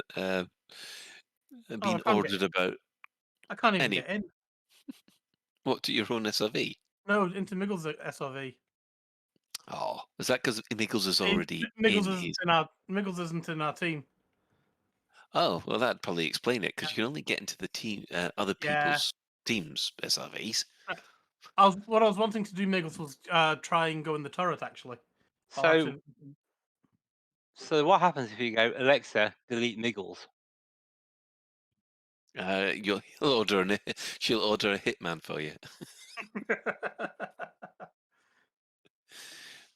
I have knee breaker McTavish on the phone for you, and he'll do it for He'll do it for 20 quid. There we go. That's how I invite Miggles to the team. Gotcha. Right. Let's have a look at the in-game events which have been happening this week. Well, obviously on the 9th of December, they announced on the Galnet news that the Vodel releases the Scorpion SRV. Also on the 9th, there was the Support Salvation's Counter-Strike against the Thargoids, which was the CG to take special components down to the Pleiades and prepare Salvation for firing off his big weapon. Did anybody else find out about the hidden community goal? I didn't get a message, but I found out about it via Twitter. Well, was that the official Elite Dangerous Twitter? No, I think Crow posted about it. Yeah, I got an official in-game message. Oh, I didn't get you. Yeah, I got an official in-game message. I wonder what the qualification for that was then. I don't know. The fact that I used to run missions for Aegis all the time. Well, I mean, that's on you, mate. I'm not. Yeah. So yeah, I got the secret. The secret CG is that Ramtar wants to know how Salvation's weapon works. So if you instead of delivering, so you want a closer look at his weapon? Yeah. Here we go. Yep. Oh dear. Yes. So basically, instead of taking those weapon components down to the Pleiades, you take it to Ramtar's base in the mean system, and he will pay good money for it.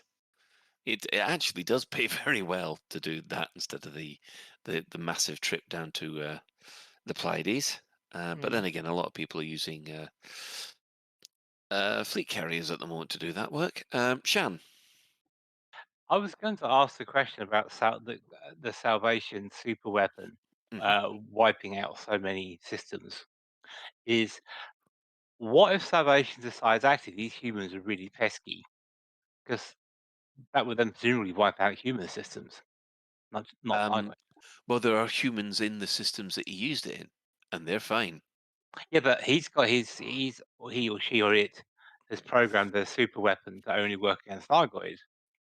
So presumably you could program it to work. I don't know. We'll call it the Omicron super weapon to wipe out humans. Well, right now at the moment, see, this is the thing. We'll come on to the super weapon and later on in the actual show. After, of course, that there was the tributes to honor the Duval heir. That means effectively everyone is able to now go pick up the rewards from the previous week's CG. On the 10th of December, intrigue surrounds recovered art treasure, where people have found that the Winking Cat has actually been selling these treasures onto other people, and those treasures are now being recovered. It does seem to be a quite interesting little heist story that's going on there.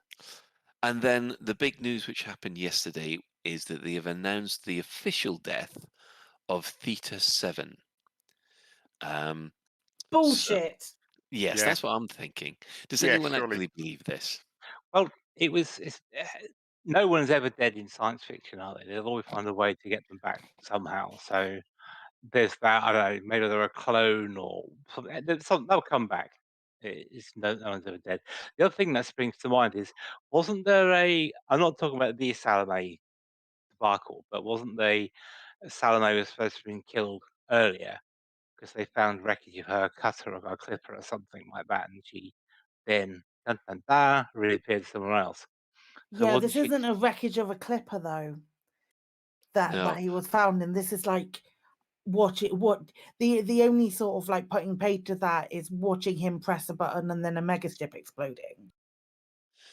But of course, the Well, main could have thing been is in a that. different place entirely, you know. Yes. Well, Yeah. I if mean, Emperor Palpatine can survive falling several thousand feet into the reactor core of the second Death Star, it then blowing up, then Yes, you thought that would probably be it for the Emperor, didn't you? But then you forgot about this thing called forced transference, which Force Trump. force transference. A forced Trump. That's probably you'll end up with something else in your pants. But That's going to end up as follow through, I think. isn't that what I just said? Yes. Yeah. So. Yeah, Theta 7, apparently the members of the Far God cult actually sabotaged their own jump engines so that he couldn't jump away. And I've noticed that a lot of people have changed their mind about the Far God cult, saying that they're being heroic. That's a bit of a change of pace. Well, at least it wasn't Stockholm Syndrome.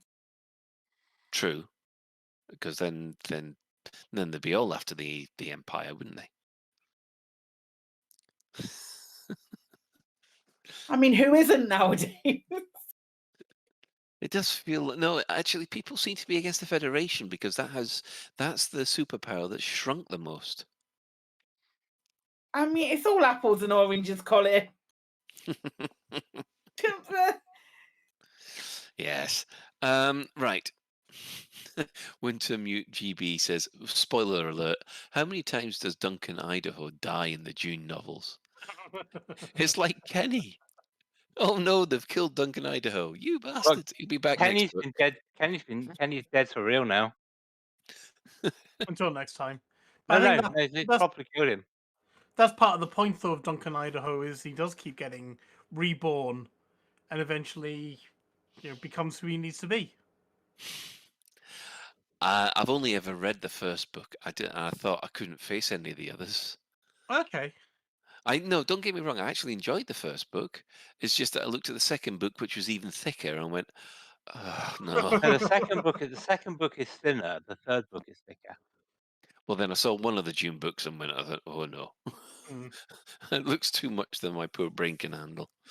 It's like Game of Thrones, though, wasn't it? I mean, the first Ice and Fire book was reasonable size, and now they've got so big, they've taken 20 years to write and split over 10,000 pages or something. Yeah, it's pretty much. Well, come on, they couldn't even get Dune into one film. Then again, they couldn't get Harry Potter into one film either. So They couldn't. They they couldn't get the Hobbit into one. They got the Hobbit into 3 films. Yeah. Although that does also at least contain snippets of the worst book ever written. What, FIA rulebook? Well, I was going to say not the Formularian, but anyway. Right. Moving on from there.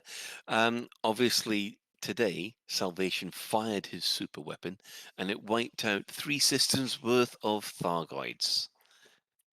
No wonder people want to know what it does. Is he using the same super weapon that they're using in Star Wars now? Which super weapon? I lose track of the super The one weapon. in episode 7, where they managed to go off and destroy about it was like 5 Death Star weapon planet busters, all from Hoth or something like that, or Ilus or somewhere. I was thinking of the last one, where they managed to miniaturize the Death Star laser and fit them on several thousand Star Destroyers without anyone noticing. I at least thought that made sense, but I guess we're getting off topic again, aren't we? Just slightly. Yeah, but no, not really, because we are talking about super weapons. It does seem to be the same case that happened before, and yeah, there are this has happened before and will happen again. Yeah, the wreck Thargoids everywhere. It does seem to be specifically targeting Thargoids, Ben. So planets and stations are all intact. So go figure. For now. For now. Shan? No, but you got my previous point. Oh, right. Okay. I just saw the pips in the. Force of habit, was it? Yeah, force of habit. Yes. As far as Operation IDA is concerned, the operation to repair Ark's faith now appears to be complete. That station will be up and running after Thursday. So I don't know what their target is now. Just let me quickly just look up Operation Ida, and they should have a new. Well, we'll leave that for the moment. But according to the anti-Xeno initiatives, there are still there were 22 systems under Thargoid attack. Salvation has now reduced that to 19. According to the AXI's Thargoid, the AXI's website Thargoid.watch, their priorities are A, HIP 17694 in the Coalsack. They've got Muscardar region PJ-P B6-1, and in the Witchhead Nebula they've got Evangelis systems, which they are working on. So yeah, at the moment they've just completed Ark's Faith, and they will be announcing a new task list soon. But they are still doing their Holiday Haul charity event. So if you want to find out, just pop over to their Discord and find out. Right, I think it's that time of the week again. Store alert! In the bi-weekly newsletter, here come paint jobs for your art. In the bi-weekly newsletter, here come paint jobs for your art.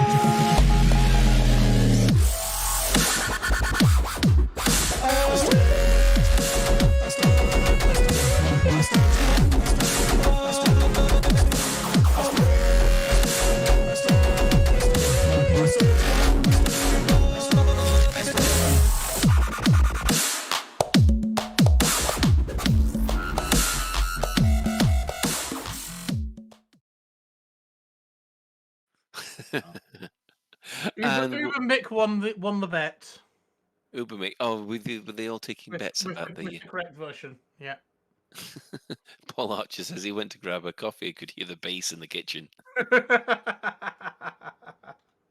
We need a Christmas one, like a carol one or something like that. Hark the Store Alert sings or something like that, you know. And plus to Mark Gamer 01, he says it needs more cowbell. Actually, you could do it to the 12 days of Christmas, couldn't you? On the 12th day of Christmas, my Frontier store gave to me 100 Arcs. Yeah. Yeah. We'll need JN Tracks to do 12 different song versions. That's quite a big ask. Let's not put the pressure on it. No. What JN Tracks has done for us has been fantastic. I mean, we can't ask him for any more. Well, he needs to do the 5 gold rings, at least, doesn't he? Really? 5 golden asps or something, yeah. Okay. I'm sure we can come up with something. Right, well, we do obviously have the festival cosmetics, which are now available in store. So if you want basically a snowflake, as if we have enough snowflakes around here,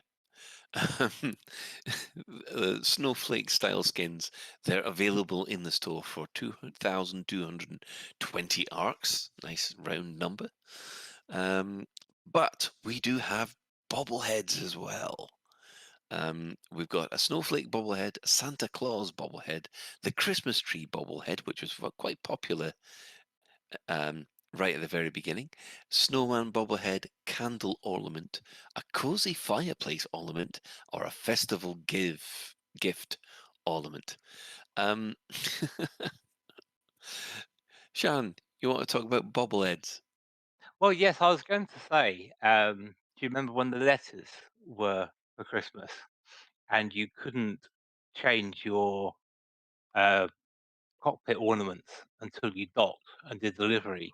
So people who went off on distant worlds had all these weird, had their letters and stuff, and they were with their ship like forever until they came back, which is fun. But I was actually going to mention that a Christmas miracle that's happened in the Shan household. So I thought it was a good Christmassy figure.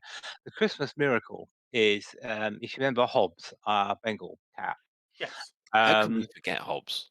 We we received many warnings from the Bengal cat Facebook group and other things about the fate of Christmas trees and cats. Okay. And our Christmas tree is completely untouched by Hobbs. He's not interested in shiny lights or bubbles or anything. Quite sure you've got a cat? Yeah, I trained it. It was part of the training regime. Sorry, well, it's obviously a make of cat that doesn't do that kind of thing. Well, Bengals supposedly do, but what it was when it started to be interested in it, I then started playing with the cat away from it and gave it more interesting stuff to do. So it lost interest in the Christmas tree, and now it'd rather do something else, like torment the dog or something. But yeah. How's Hobbs coping with your recent loss? I did not really noticed. It's a cat. I think it thinks the less dogs are around, the better. But yeah. Oh, I mean, one less for him to walk with and things. I mean, to be fair, Roger, our other border collie, is starting to miss Hal. Like Hmm. last night, he went into the corner where Hal usually sleeps and sniffed around and looked to say, "Where? Hang on a minute, where's he gone?" Where's my friend gone? Kind of thing, which Yeah. made us a bit sad, but you know.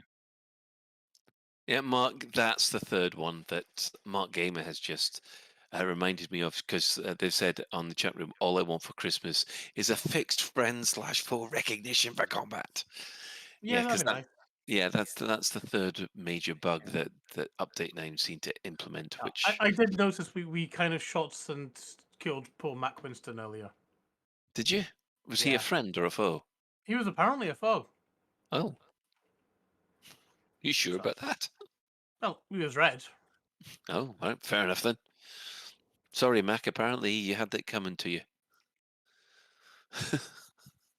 It was so nice last week, and now you go and shoot him. Typical. Right, let's have a quick look at the community corner, because Max says it was Miggles. Oh, it was Miggles' fault who started it, did he? Yes. Okay. Although Max says, to be fair, I did shoot first. He did a Han Solo and ended up dead. Greedo was a bit more accurate this time. And thus dooming us all to the Empire forever. When you think about it. Mm.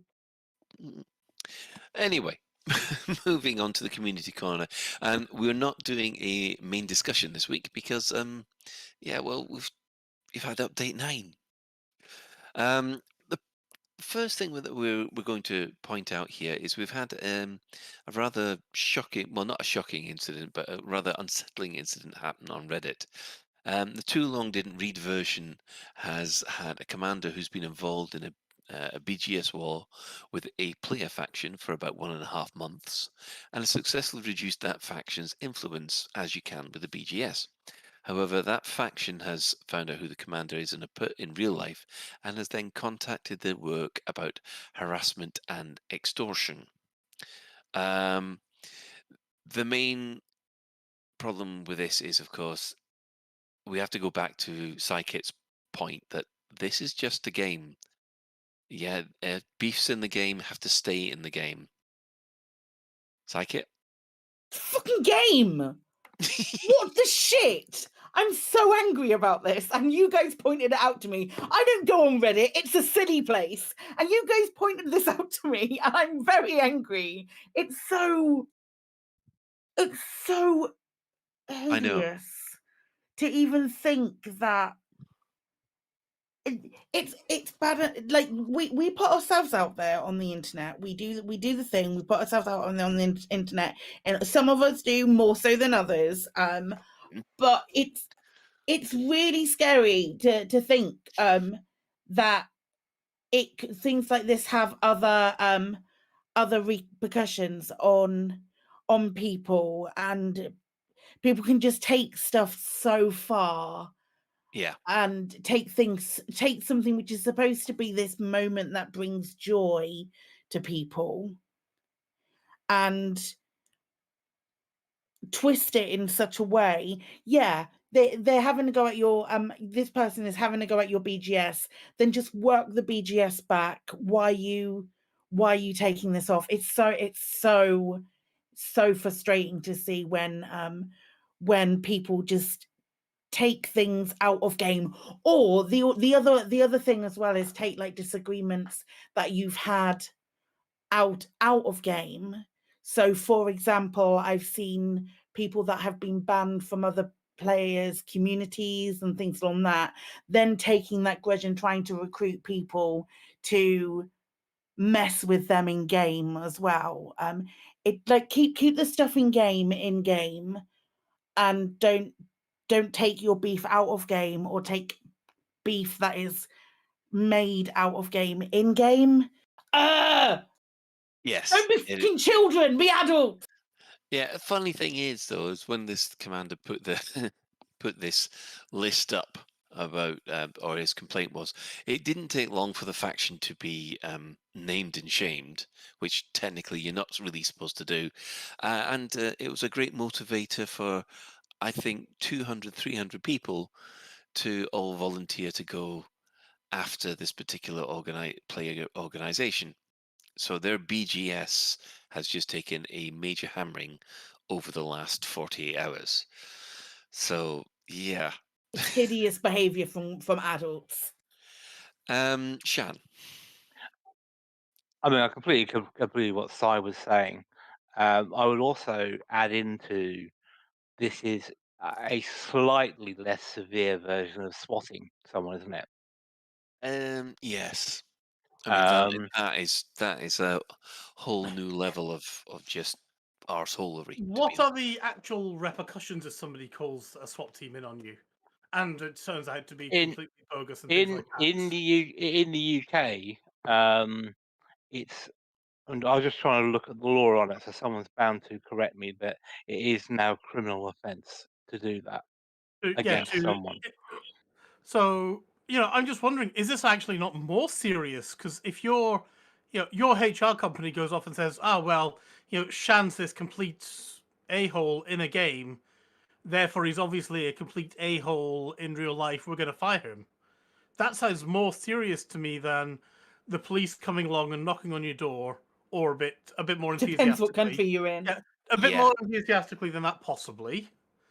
And then going, oops, we made a mistake. I guess the other question is how they found out this guy's identity.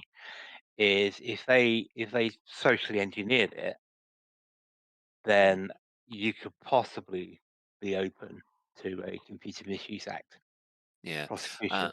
So I'm not. I need to ask Eldest Minishjan about this. So I'm just kind of speculating, but in my mind, this sort of thing is in the same area as swatting someone, because that can be devastating to someone's life.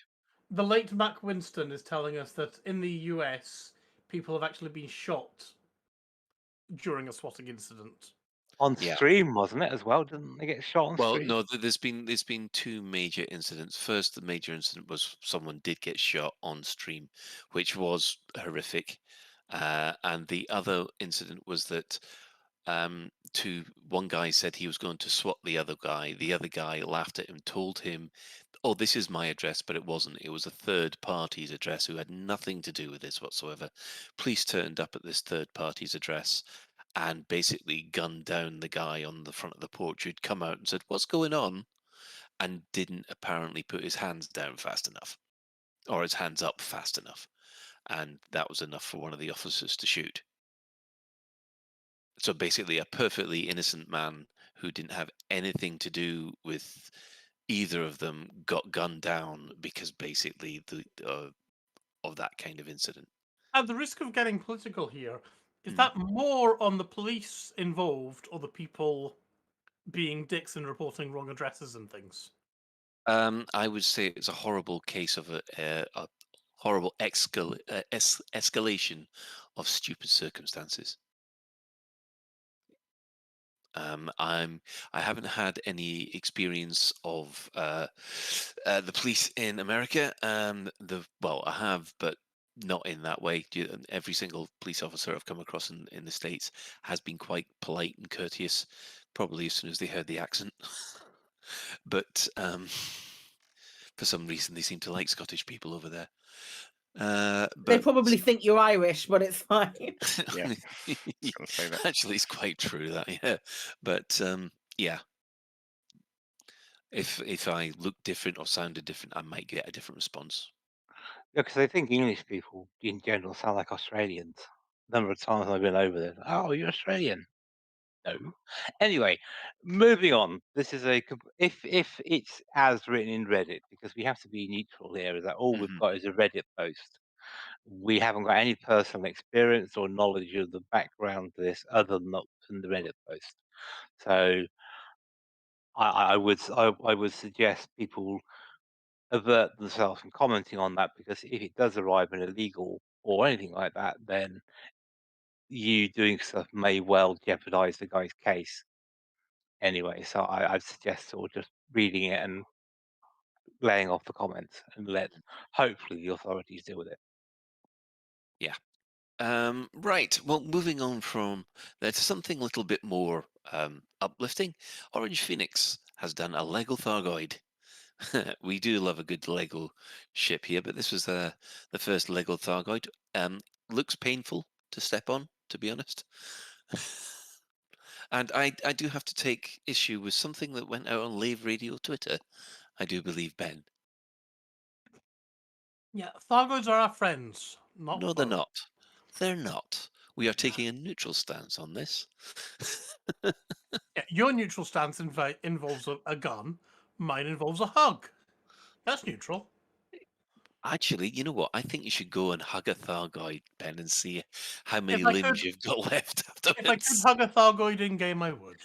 I was just looking at that model that the Lego model. It's pretty good, although I would be tempted to use it as a ninja star after looking at it.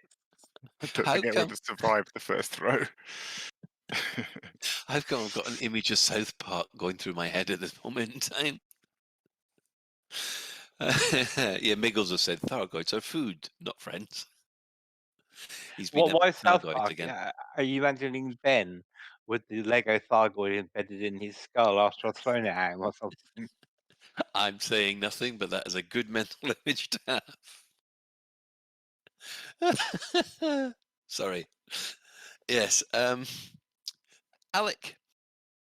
Oh, yes. Sorry. You've been one of the reasons you're here is that you've been doing an advent calendar. I have. I really shouldn't play the game when I'm on this because I get so lost in the game I forget to talk. Yeah, I have. Yeah, I suddenly realised I've got like well over 450 Elite Dangerous videos that I've accumulated over years. Some of them little more than explosions, others sort of 10-minute long adventures and things.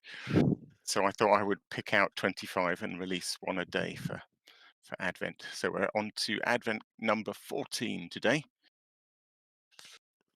Oh, well, my ship's just exploded. Anyway, maybe I should have caught that on video and I could have posted it out for Advent 14. Yeah. Yeah. Dear, yes. So it's a.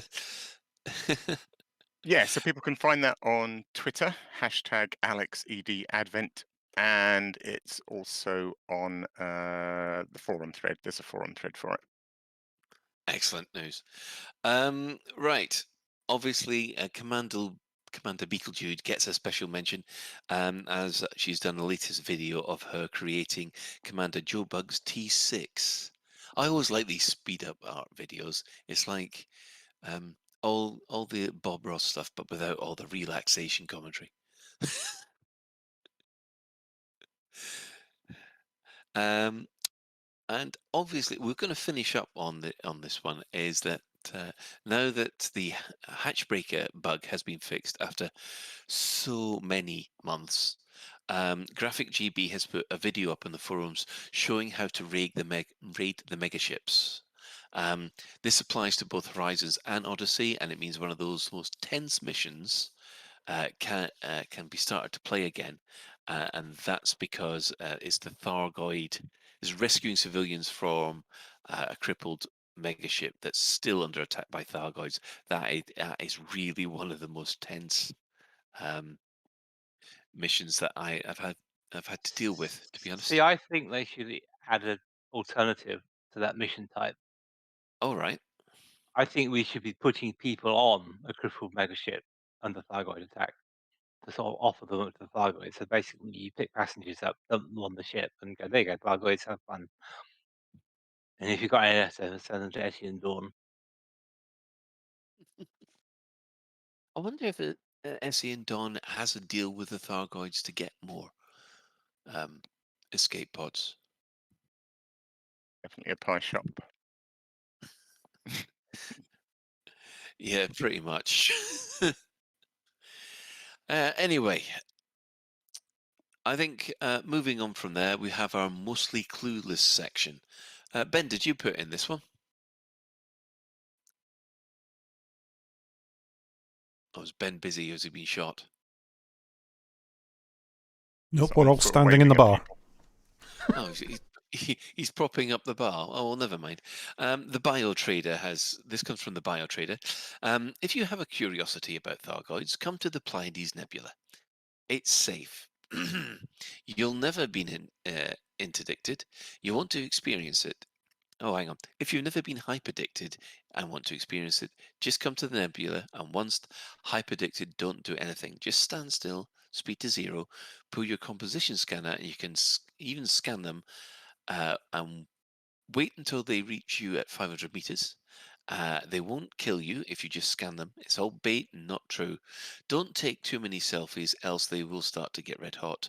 Honestly, it's 100% safe. That's assuming that you haven't tried to kill any. I like the fact that... Go on, Shan. No, so I can vouch that I have a clipper called the Poke and Run, which I did for my Thargoid investigation. Yeah, and I like the fact that they're discussing the various ways to cook a Thargoid in the in the chat room at the moment, and apparently it seems they've got an ammonia-based biochemistry. It would be like eating used cat litter. Oh God! Wow! Sounds like she's tried that. Oh, so who would you? So who would you have? Which celebrity chef would you have used to cook Thargoids? Heston Ramsay. Paul Hollywood or no? Heston Blumenthal. Heston. Yes. Oh, not come on. Nigella.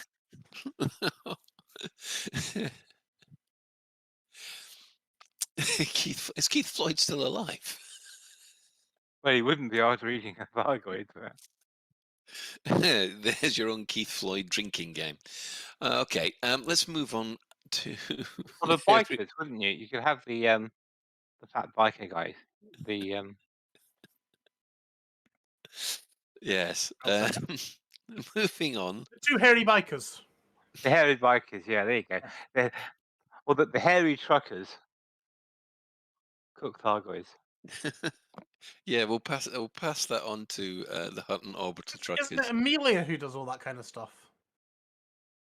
What, at Hutton Orbital Radio? Yeah, she goes off and tries all these foods so we don't have to. Yeah, well, we'll just have to... We'll pass that on to Hutton Orbital Radio to see whether or not we can come up with a... Actually, it does sound like a good event for LaveCon, doesn't it? What? Thargoid eating competition. Yeah, we have a Thargoid eating competition, and we leave it to people's imagination to cook a dish so it looks like a Thargoid, and then people taste it, Ben, and see a winner. It'll make something out of I'm a Celebrity, Get Me Out of Here seem absolutely delicious. Or I'll tell you what, we'll speak to Karen when LaveCon's being planned again, and we'll all test people's Thargoids as part of the event. You can test them. I think I'm come on, suffering from a stomach upset even just talking about it.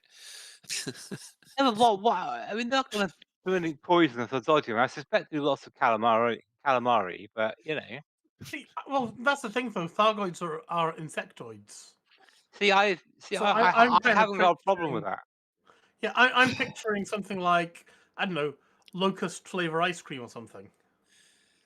Oh no, Commander Lenslacher said a McThargoid McStiffy competition. I think we'll Yeah. leave that one. I've seen enough things involving pigs' penises being blended What? Eh? on Celebrity.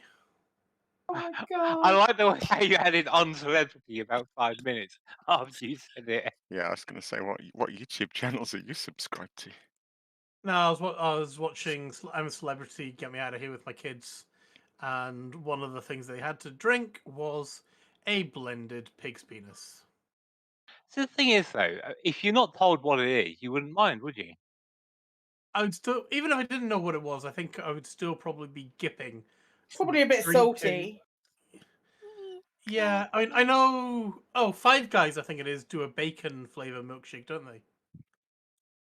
Well, Anyway, yeah. something to consider for LaveCon. I just think it would be really funny, and if we got people to donate to charity or something like that to see it, then The only thing is, I don't know how much I would trust everybody's culinary skills to not make it poisonous.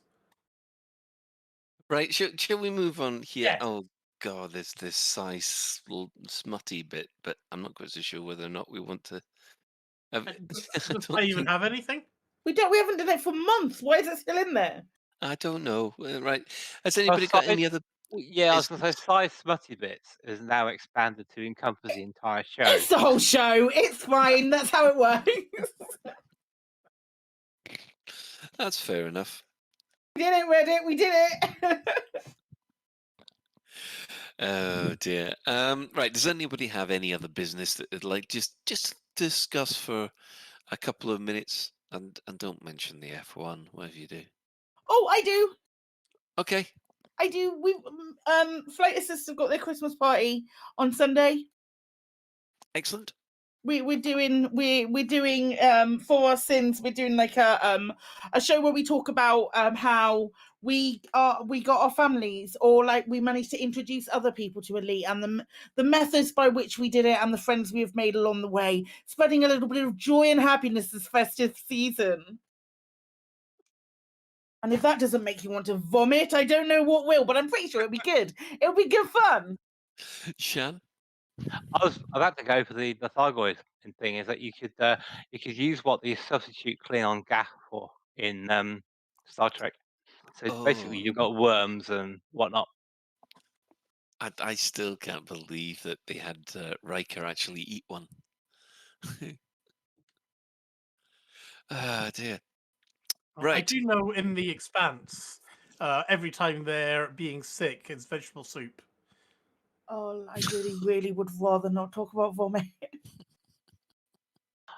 I've got a real aversion to bananas, and many years ago I wanted to be sick but couldn't go. And okay, cool, good talk. I Moving peeled on. a banana and put it on front of the toilet so I could smell it, and then you throw up. See, there's like Shan versus bananas. So then, ladies and gentlemen, we now know what Shan's kryptonite is. If you don't like Shan, turn up to him at LaveCon and wave a bunch of bananas at him. Then you dare wave your banana in front of me. What about if I wave Colin's banana in front of you instead? Why, is Colin's banana already peeled? I wouldn't know. No. Right, moving on. Oh, God. I just see what the first item is in the shoutouts. Yes. Dockers is doing a charity Christmas special, so if you want more filth, or something that's more filthy than this, then... I don't know, actually, these days, to be honest. Yeah, well, it's your fault, isn't it? We're getting complaints saying, what's up with the amount of malarkey that's happening? I'm giving up. Yeah, that's what the problem is. If you want to hear the show, go to justgiving.com/team/beyond dockers to make a nice donation, as the stuff will be going to special effect. And is it Hearing Dogs as well? Can't remember I if it's believe it's just special effects. just special effect this time. Right. From there, obviously, we have our sister station, Hutton Orbital Radio, which broadcasts on a Thursday.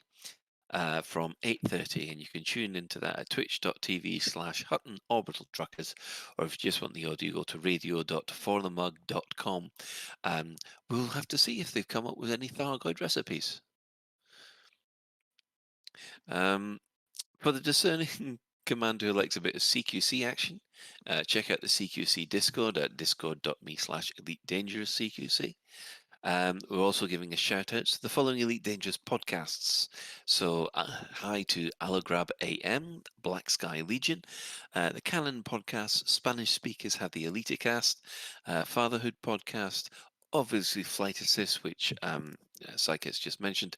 There's the Guard Frequencies, Loose Screws, Squeaking Fuel, and System Chat. And for those that want a literary discussion about sci-fi and fantasy books, please subscribe to the Data Slate podcast as created by Station Commander Alan Stroud.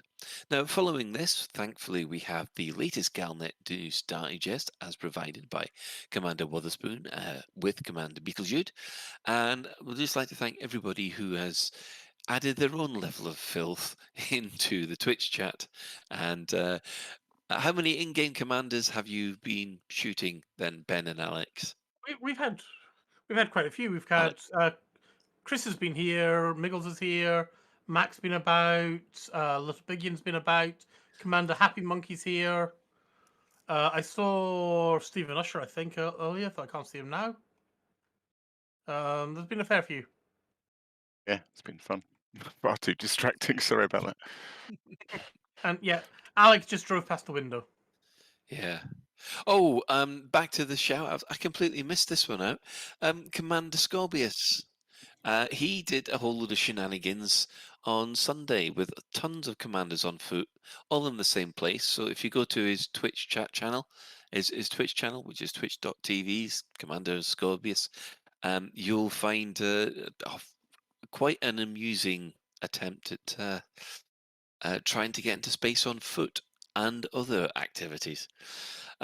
So, special thanks also goes out to Commander Tokuso, JN Trax, and Alan Stroud, who have provided music which we've used in this show. Thanks, guys. But that is it for another episode of Lave Radio. If you'd like to get in touch with the show, you can email info@laveradio.com, hit us up at facebook.com/laveradio, tweet us at laveradio, or you could join our Discord server by going to discord.io/laveradio. We also have a TeamSpeak server where commanders come to hang out and chat, which you can find at teamspeak.laveradio.com. Now, do get in touch if you have any questions or if there's anything you'd like us to discuss in future episodes. Now, Lave Radio is recorded live on a Tuesday evening at 8:30 and streamed out at laveradio.com/live. So thanks to Alec, thanks to Psychit, thanks to Shannon, thanks to Commander Edelweiss, and special thanks, of course, goes to today's tech specialist, the Chris Mark IV. So, until next time, commanders, fly safe. But if you can't do that, fly dangerous.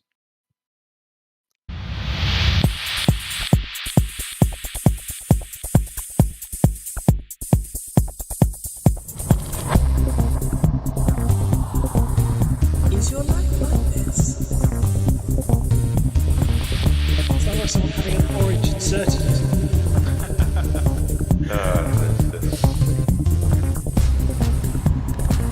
Need a safe word. Space can be loaded.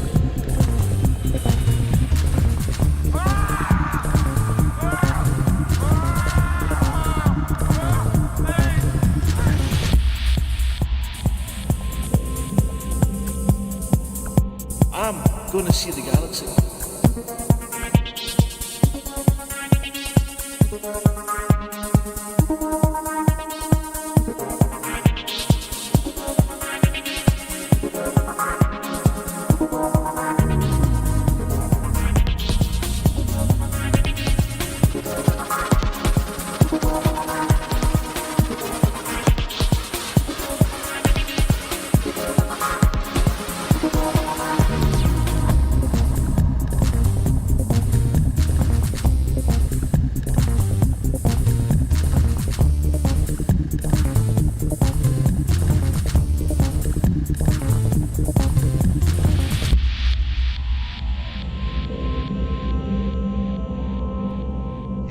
Damn it. No worries, guys. Hold the fort for 2 seconds. I'll be right back.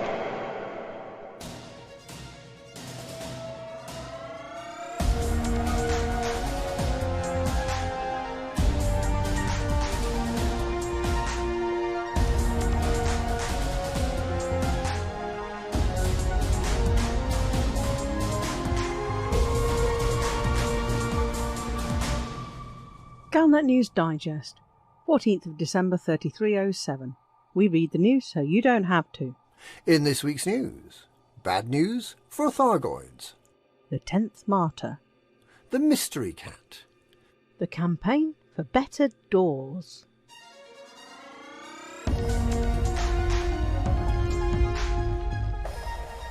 Commanders moved with impressive efficiency over the weekend, delivering classified experimental equipment to Salvation's megaships in Delphi, Merope and Maya, to help Salvation build 3 superweapons to wipe out the Thargoids in these systems.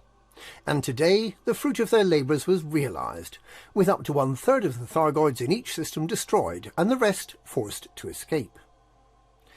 For the past 2 months, following Salvation's previous, and some would say staged, attack on Thargoids in the Cornsar system, the Thargoids had been more determined than ever to re-establish a presence in the systems that are historically theirs.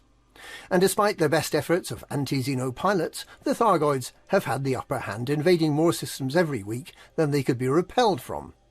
If Salvation can deploy 3 more weapons every week, and if it doesn't incense the Thargoids even more, then humanity may be able to very gradually drive the Thargoids back. Meanwhile, Ram Tah is reverse engineering Salvation's technology and will publish his findings as soon as he can. Professor Albert Tesreau believes this analysis will show that Salvation is committing atrocities and that Aegis must be reinstated as humanity's agency for addressing the Thargoid threat.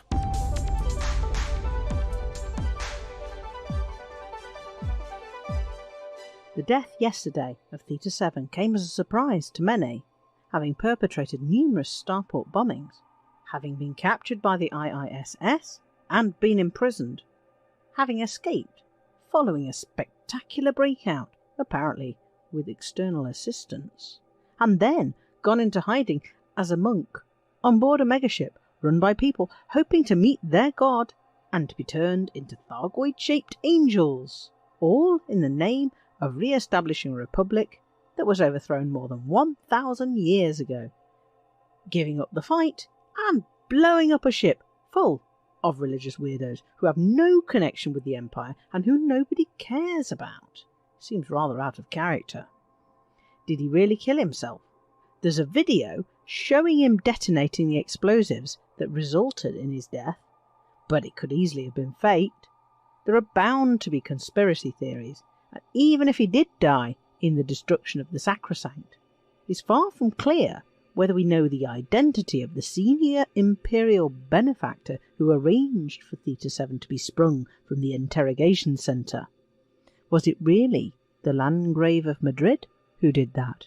Was he really powerful enough to pull all those strings right under the nose of Denton Petraeus? Some believe that it was Theta 7 who persuaded the Thargoid cult to build the 3 megaships in the first place. If the Sacrosanct was loaded with Thargoid enzyme explosives, then how about the Testament and the Perdition? Are they also loaded with bombs? Do the systems they pass through need to be worried? Admittedly, though, given the recent Thargoid attacks, an exploding megaship in Merope or Evangelis is unlikely to be noticed.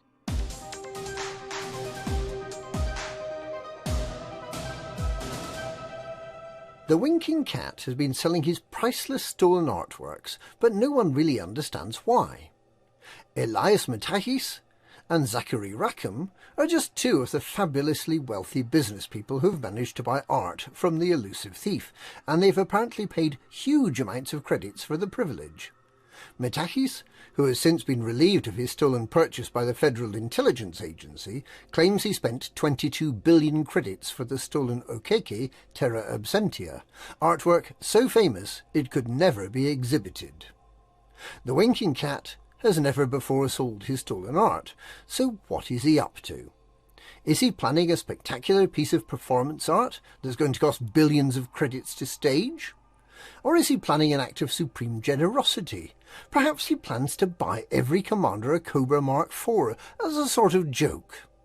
Perhaps he's going to pay to get the fabled Panther Clipper off the drawing board and into space. Or perhaps he's at long last going to honour all those thousands of back orders for the free Anaconda from Hutton Orbital.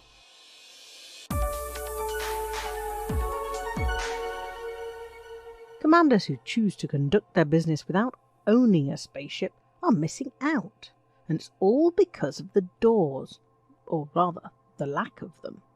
Planetary ports have landing pads, of course, and they have garages for surface vehicles. What they don't have is doors to let someone who doesn't own a spaceship get out onto the planetary surface. If you want to wander around outside the base, feeling the crunch of rock underfoot, admiring the architecture, or perhaps trying out a little parkour, and climbing and jumping to the top of one of the skyscrapers, well, you can't. There are no doors, not even an emergency exit, and it's amazing the fire department hasn't pointed that out yet. If you have a spaceship, there's nothing to stop you landing to one side of the landing pads and just getting out. That doesn't work if you don't have a spaceship. If you have a surface vehicle, such as a Scarab or Scorpion, you can go for a drive round the base, and again, you can get out.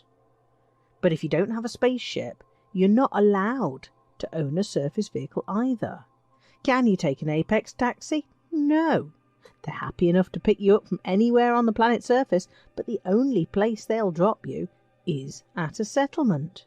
So, unless you fancy trekking across the desert from the nearest settlement to your chosen planetary port, that's a non-starter too.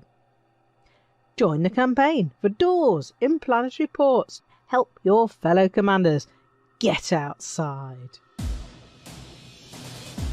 And that's this week's Galnet News. Galnet News, we read the news so you don't have to.